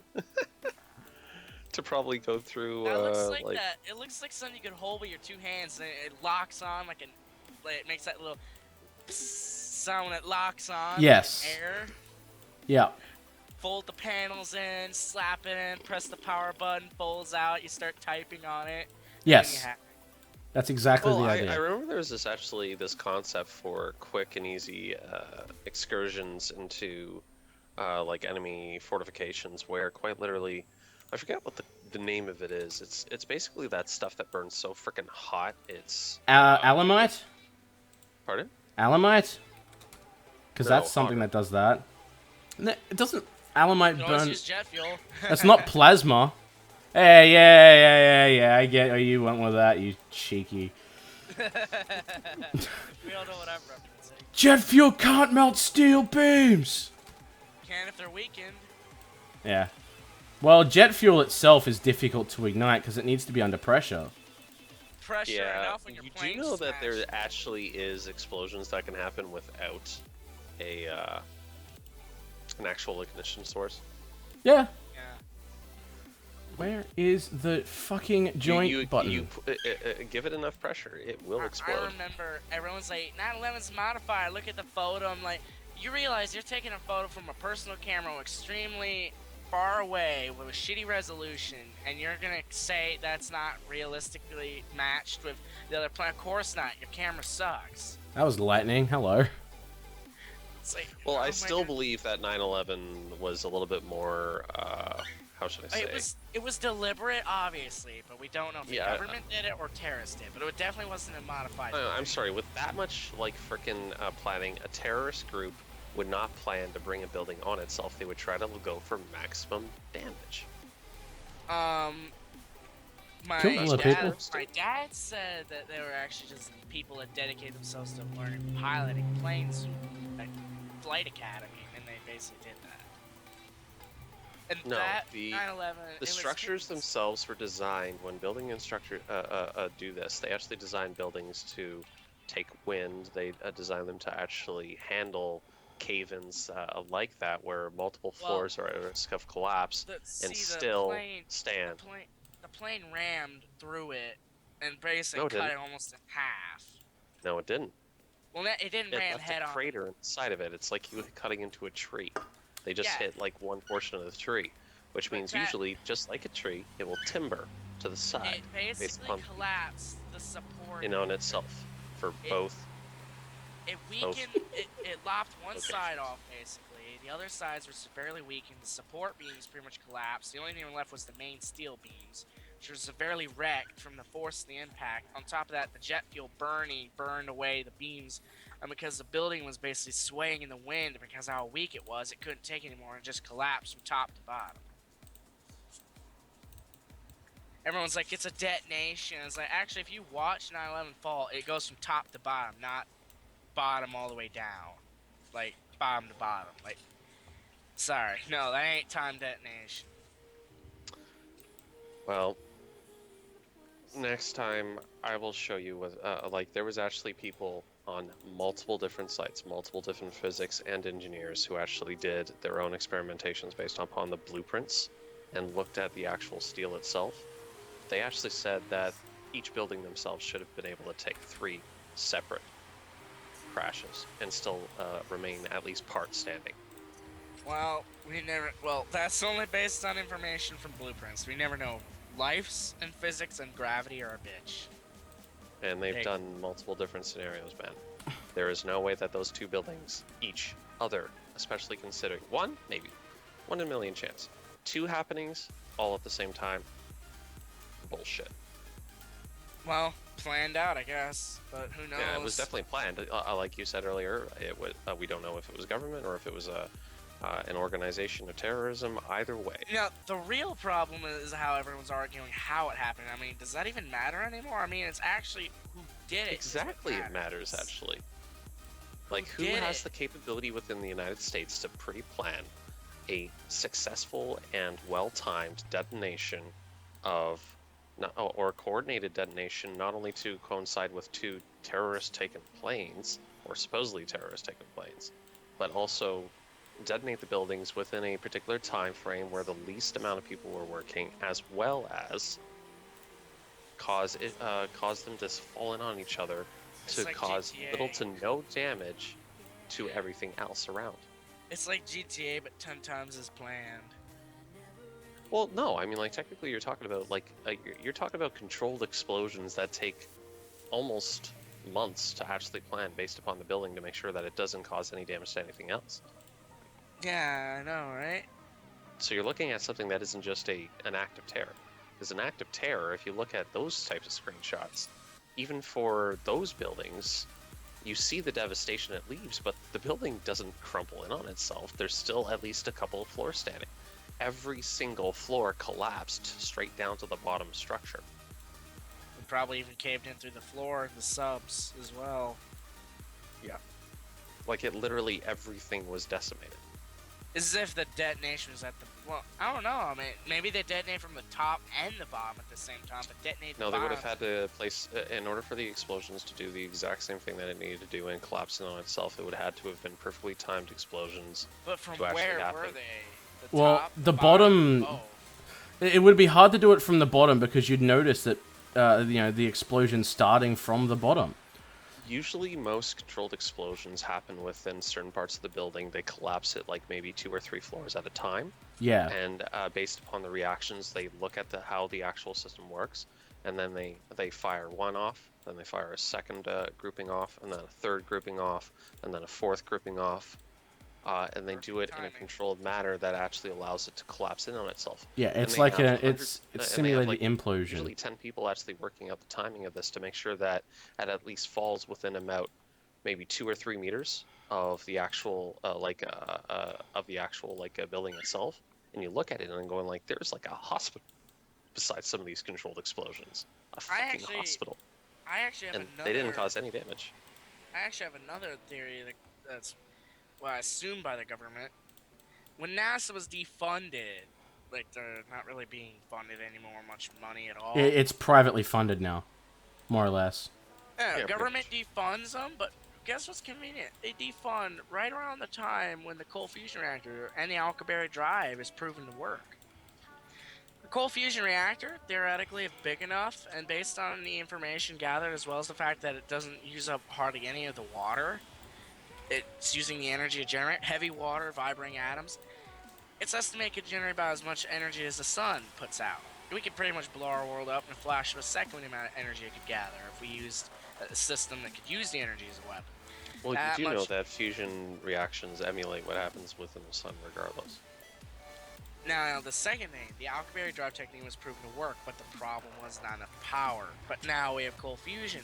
Both conveniently work perfect together to allow us to go to another world. I feel like the government deliberately defunded NASA and are stopping these research companies from getting this stuff out because they probably don't want NASA populating other planets because that's going I to ruin think their power. it's a lot more simple than that, to be honest. I think it's just a matter of money.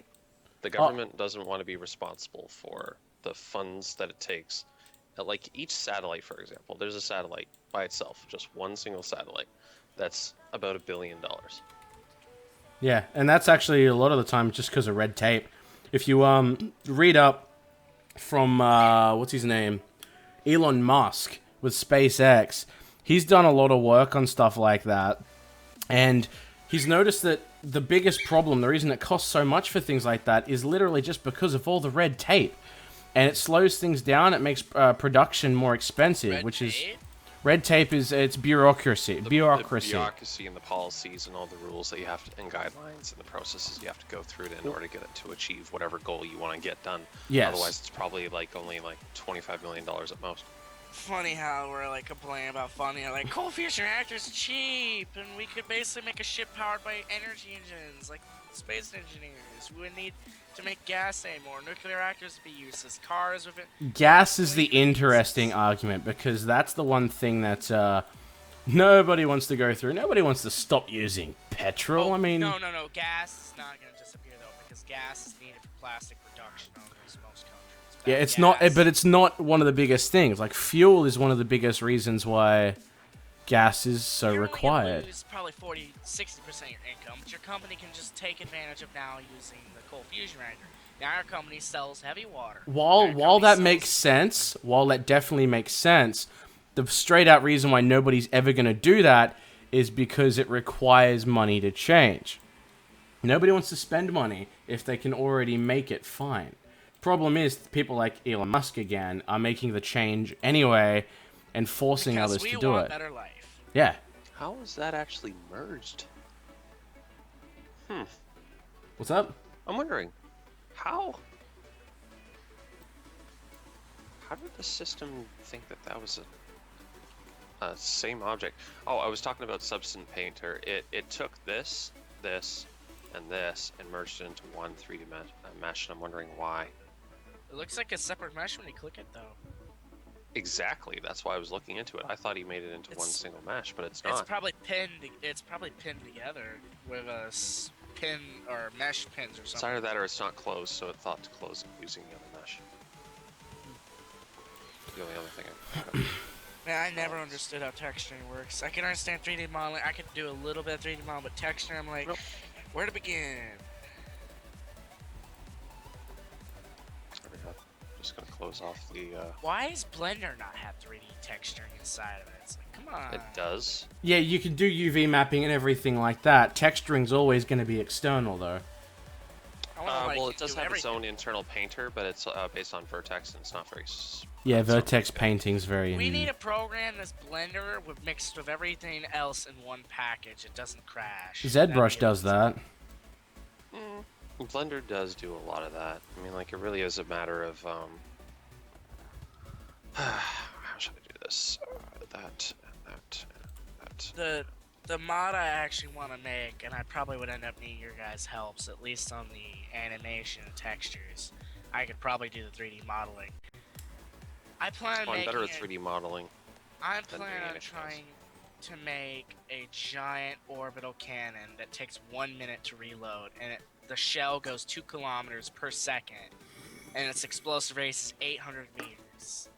It's That's the crazy. size of a dreadnought almost. It's probably gonna be like way bigger than a Titan engine. And it's got a full sound effect that's 1 minute long of the whole thing rocking back, the cannon going back forward, the shell being loaded and everything, and the battery or the coil, the accelerator charging back up. And then at the very end, you hear a little beep and telling you it's ready, and you can fire again. A cannon like that would be OP though, because imagine you build your little home on the planet you're walking on, and then all of a sudden you get a respawn screen. Yeah, I don't think it'd be a very balanced idea. But it takes a minute to reload, and the shell is stupidly expensive to get, and the cannon is more expensive than building a ship, like a dreadnought. And it's basically a mega dreadnought weapon.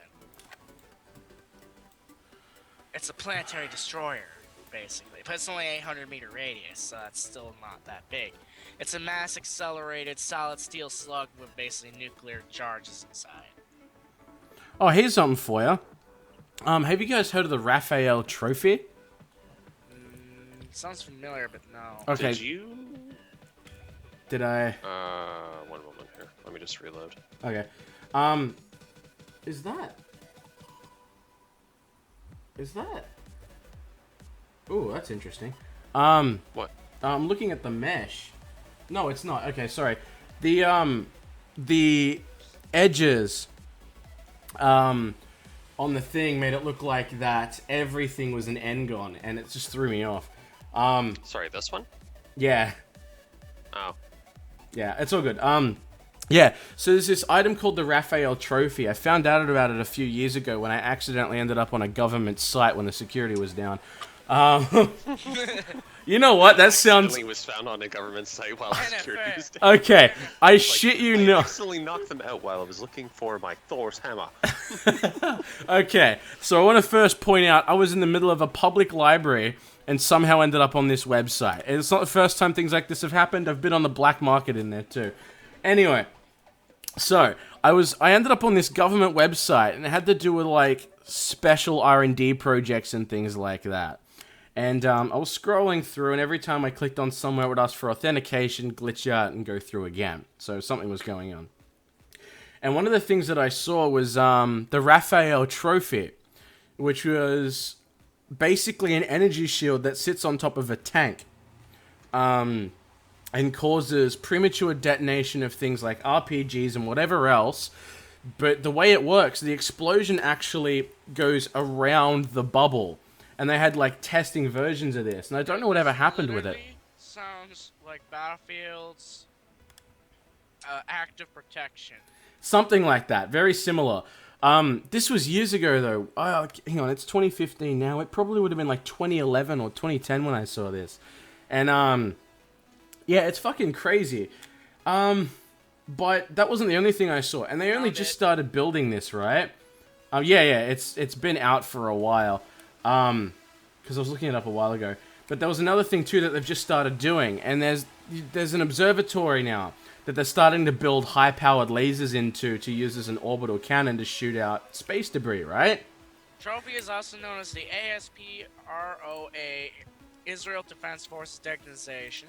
It's a military active protection, or APS for gigs. It intercepts and destroys incoming missiles and rockets with a shotgun-like blast. Trophy is product of a 10-year collaboration development between the Raphael Advanced Defense Systems and Israel Aircraft Industries Elite Group.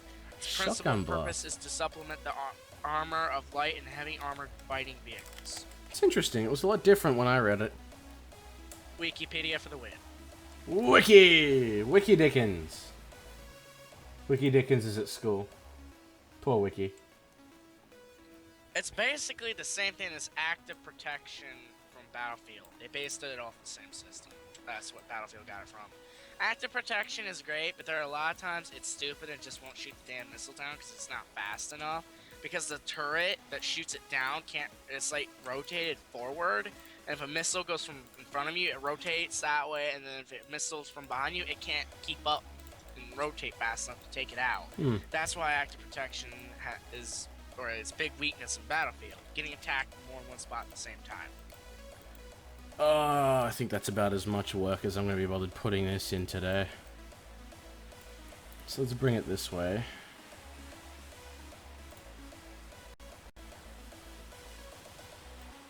Hey, the only other freaking modder for Steam Friends on now. Shay Stole or something like that? Xiao! Shao. Xiao's he's in the great. friends list. He led me at him because he wanted to learn about music modding for me. Xiao's great. We're all, James, is it? I can't remember his name. Oh, It says Michael. let me talk Michael? about James. Michael, there you go. Yeah, Oh, James! Oh, I remember James.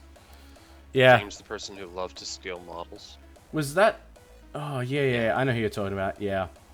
Yeah, because he used to send him to me and ask me for help. I did borrow one model, but I did ask for permission, but he never responded. Well, no. This guy, and basically. Oh, you're still streaming.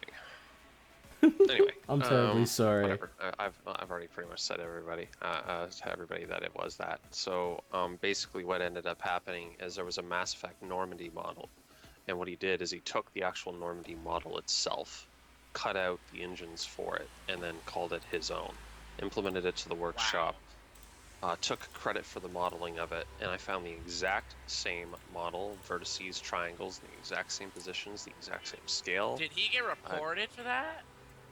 The problem is it's not our responsibility to report it in that particular area, and also I don't think it was me who found the source, but I looked at it and I'm going like, James, you're asking myself, Shao, I believe you even dead, Corn Syrup, all of us who used to be in this channel, because obviously we knew the knowledge that was put into creating of the Normandy engine, especially at the accuracy that it was at, the modeling techniques used were like game design level. I mean, like you knew that this was probably an export from the actual game itself, like for the actual game model itself. It didn't match what a modeler who's new does, where they don't optimize their model, they put in too many vertices, or they don't like look at, okay, how can I improve the performance of this model while trying to retain the details I want, while reducing the amount of faces. And, cut out the parts that aren't visible to begin with in the game, basically leaving insides. I do the same thing when I model maps in Unreal. All of that was there and present, as if all of the thinking of an experienced veteran was within that small engine, and we're going like, there's no way this guy made that. Not with all the questions that's coming out of this. If he uploaded that, though, you should still report him. I mean, it's just a simple click the flag button, report. He's done something bad. I mean, we may be other modders or players, but it's still our job to report these to the actual owners of the models. The problem is I don't know who the owner was. I just know that it was based upon how... just flag it on Steam and just let the developers of Steam know that he basically illegally claimed it as his own when it was actually someone else's work. Yeah. The other, taking ownership's one thing, but another issue too with stuff like this is that when you're not being paid for something, you really have to identify it directly to the owner of the property, and they have to choose what to do. Because if you're not, how do I explain this? If you're not the original owner to a piece of property, if you're not being paid for the item in question, then it gets a bit of a gray area with copyright. So like, if I use the model from something, Creative Commons rules. Yes. As long as it's non for profit, sometimes even at the behest of the without the as long as no profit is being made from this item, regardless of whether or not it's Patreon or PayPal donations based upon the modeling work done, he could technically get away with putting it on the workshop. Yeah. I mean, even if I know that I'm just uploading music on the workshop, I'm not getting money, I'm not claiming anything, I still list every song's name, every single one of the song, and I specifically say I claim no rights to this music in every one of my mods. Is good, because that's exactly what you should be doing. I don't claim any rights, and I list every single song and their full names. You can find the owner right there. Whether the song was free, no copyright protected or not, I always list it, no matter what. Good. That's exactly That's what you good. should be doing. That's a good habit. That's what you should be doing anyway. Except I did a joke on NCS, no copyright music. I said I claim no rights to free copyright music. LOL. That was just a joke. I had it on that one. That's fine. Shouldn't be an issue anyway.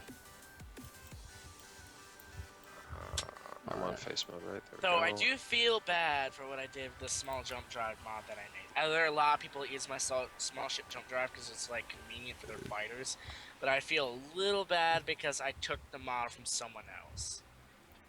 I asked his permission and he never replied. No one ever. There are all kinds of people asking. He never replied. So I was like, okay. I just borrowed it. I mean, if he asked me to take it down or someone come up and says like, hey, you're copying, I'll be like, okay, I'll delete my mod off the workshop. I'll make my own model. Like this happened originally, like very early on too, because that one issue with that guy really threw things out for a lot of other people. Like there'd be people out there who would steal models from the workshop, and then do something tiny and then put them back up with no no reference to the people who actually made the things. And it happened with one of mine as well. And things got weird because, you know, can you technically argue that they're doing something wrong? Because the moment you put something up on the workshop, you know, like, it gets a bit weird here as well. The moment you put something up on the workshop, do you own it? The moment you put a mod, the moment you make a mod for a game, does the game developer own it? It's kind of weird. So the big issue is, what if he made that, actually legitly made that, it just by coincidence looked like someone else's mod? You can't ever very think. rare. yeah, it's hard to get them looking so similar. Like you can Especially place the when blocks next to each What we other. ended up doing is we went to the site that we believed that they got it from. We took it, we scaled it down, and matched the exact same. Yeah. Well, it's even happened with other modders' blocks though, even my own. Really? Yeah, I've had people steal my blocks, my models before, do something and then re-release it as something else. I'm like, mate, you're gonna take this down. And he's like, why should That's I? the thing about me, because I make music mods. I mean, you can't really steal it. It's just music. I Well, don't have any claim anyway.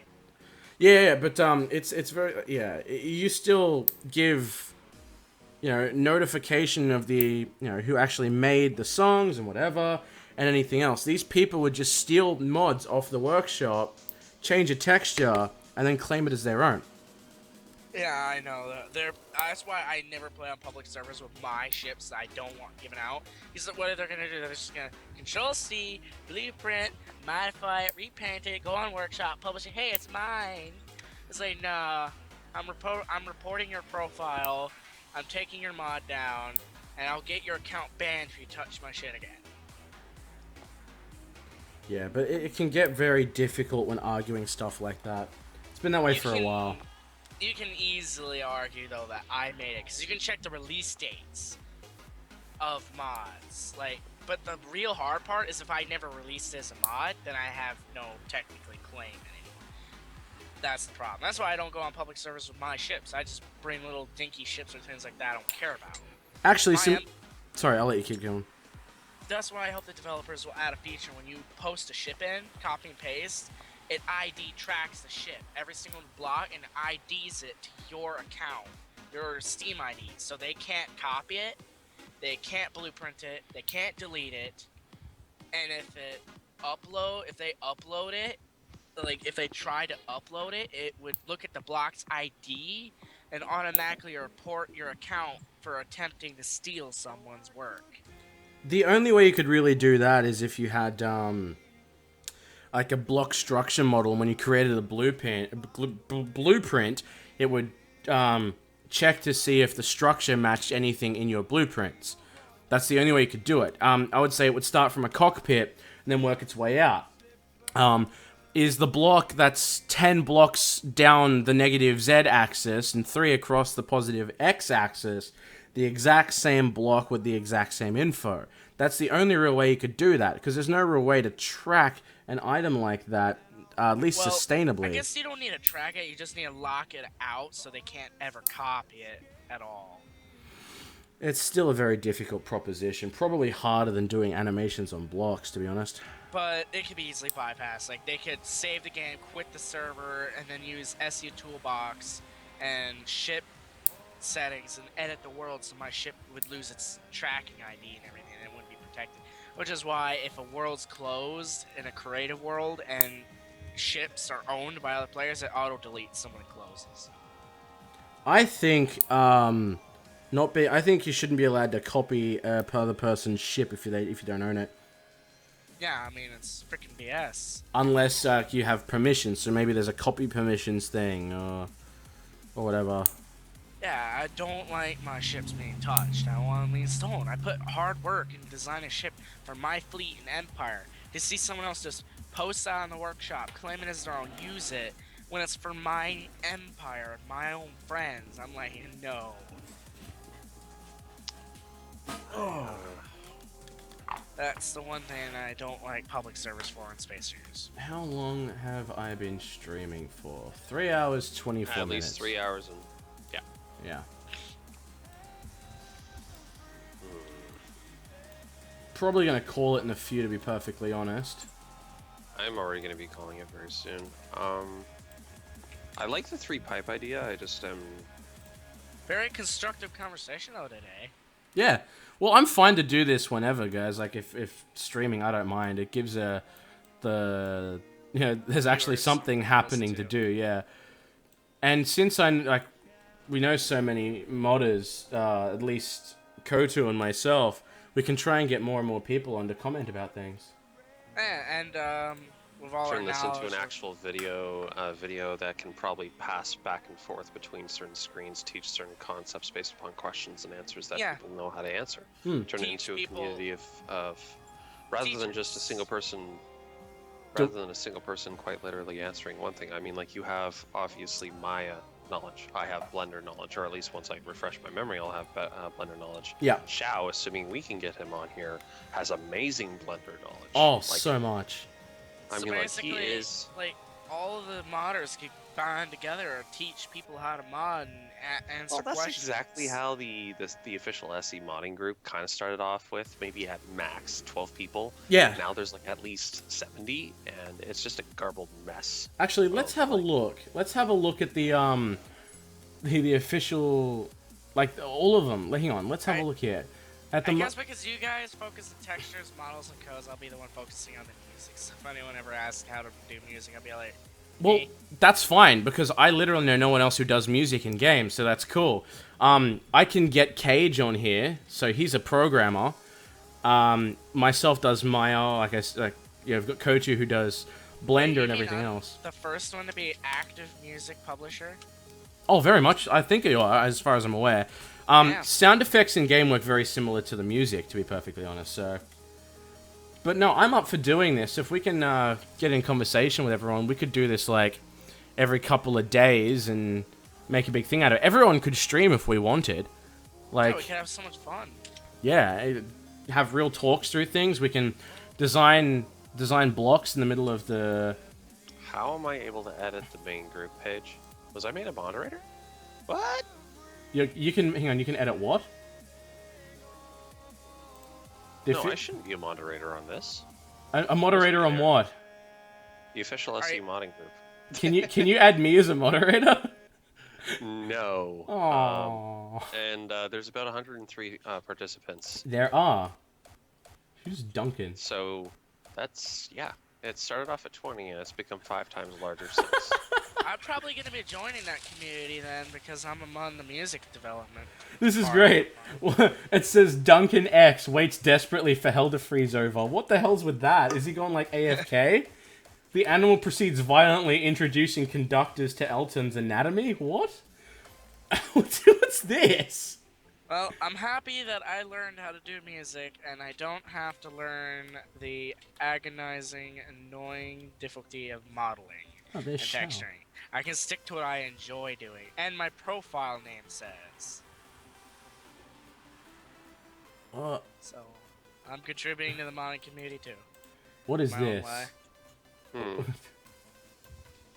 You know what, like they probably should do? I mean, like if they really want to start to make scenario editors or something like that, um, have a block that literally tells spawned ships to come towards it. That could probably be a mod. You could call it the, you could call it like the server beacon or something, or server auto beacon or whatever. Or you can just have a gravity field that costs no power that has a zillion kilometer range. Well, of, then you'd be billion- sucking that's not everyone what I in. No, you'd be looking more of an AI hijack.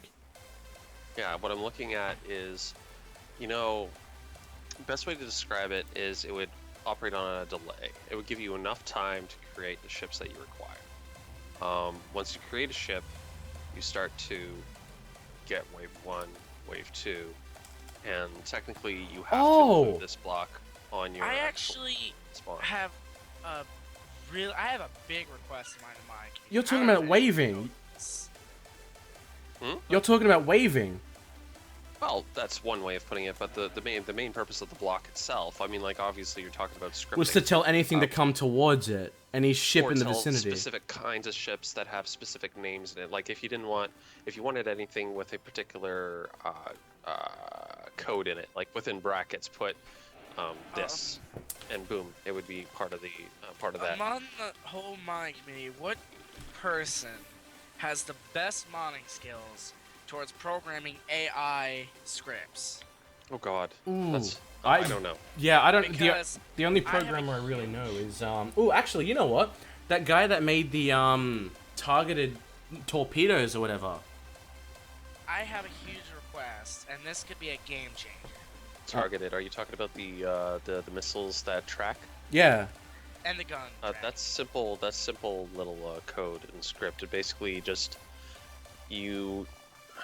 I think I'd know how to do it. I think. Hang on. We'll let things speak. What I'm asking for is immensely more complex.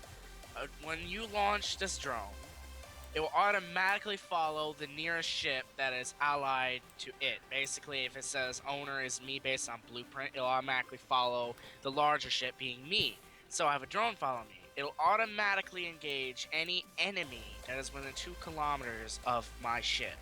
It'll automatically start orbiting. I'm talking circular orbiting perfectly. You're talking about Eve drones, aren't you? Yeah, basically Eve drones, and then when they're done fighting, they come back.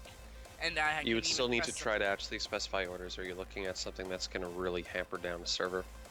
Yeah, that's the problem. But I would like the ability to order it to self-destruct. Like, I click a button, they all just instantly explode. Why would you want to do that when you could set it as a kamikaze's course? I don't. Yeah, that too. It'll have 2 buttons. 1, kamikaze, 2, self-destruct. That way, if you don't want any drones anymore, you can just We'll take it this way. I'll save you a little bit of effort here. I have been an Eve player. Jimical, who is an amazing coder, has also played Eve.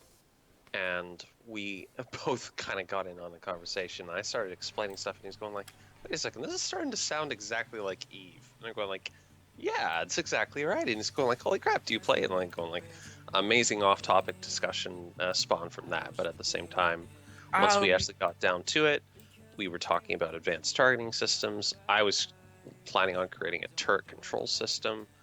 Obviously, this is well before the scripting happened, and drones, Jimical tell me, are blacklisted script entities that are required in the coding of it to be able to work properly. Hang on, what was that? I missed that.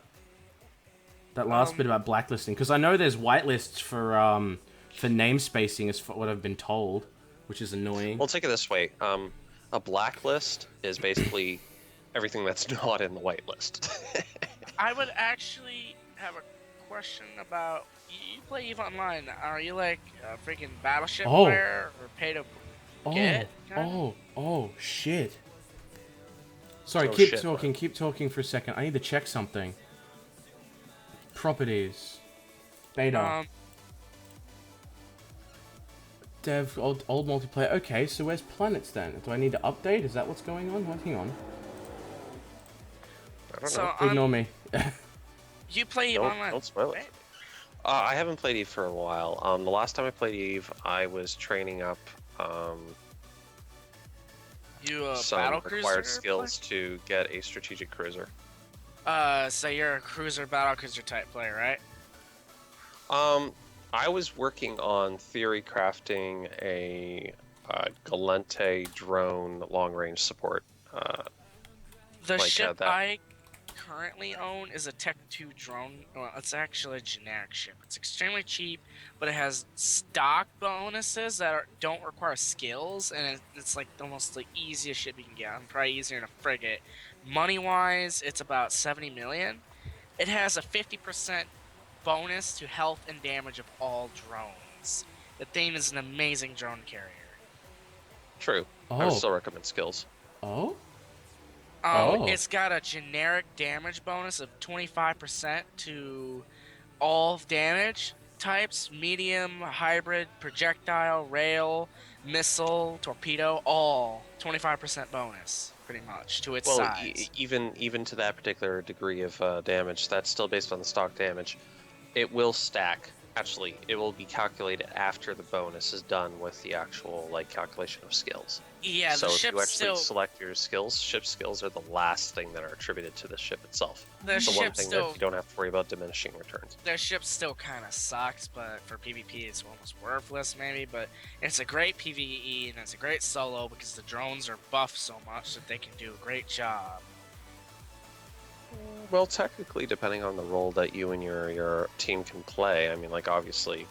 My brother's my only other guy I work with right now, and he's pretty much pay to win. He has a Tech 2 Super Dreadnought with a Battle Siege mode. Oh, no way. He's OP as hell. Oh. What'd you do, Dead? I have to mute my microphone for a second because I'm not allowed to say this on stream.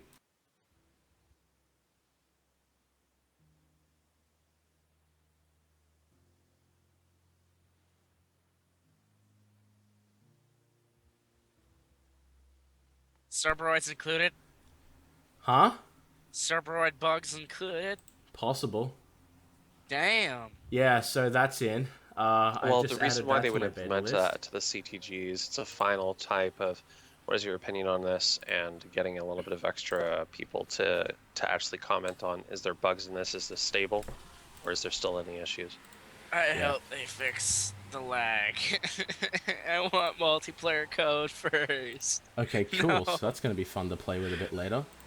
Well, to be honest, I think they're going to make it a toggleable item, and they're going to probably try to see how much they can push based upon the CTG. Planets are obviously toggleable and everything, including the bugs. I just really hope when planets come out, they fix a lot of multiplayer bugs and performance issues first, because they have been. They've been constantly optimizing. Yeah, I know, but it's a consistent process. Yeah, the physics is a very consistent process. Yeah. This is going to be fun to play with. Oh, yeah, okay, so they are in, definitely. Plans are going to be here within a month. No. I never said that. Probably no, within still testing 4 them. months, based on this. Let's give it a timeline of 6. But, yeah, it's the first time I've seen things like that without... If it's on the CTG, we're looking at a 3-month schedule at most, assuming everything works well. Fingers crossed. Cool. I personally might end the stream here, actually. I'm not going to... That's fine. Yeah, I'm going to end the stream here. For anybody who's watching this after it goes up, because the moment the stream finishes, it goes up as a video. If you have any questions about what I've done in the video, just shoot them to me on the comment section of the YouTube video, or send me a tweet on Twitter and I'll get back to you. Apart from that, thank you all so much for watching. I'm just going to press this button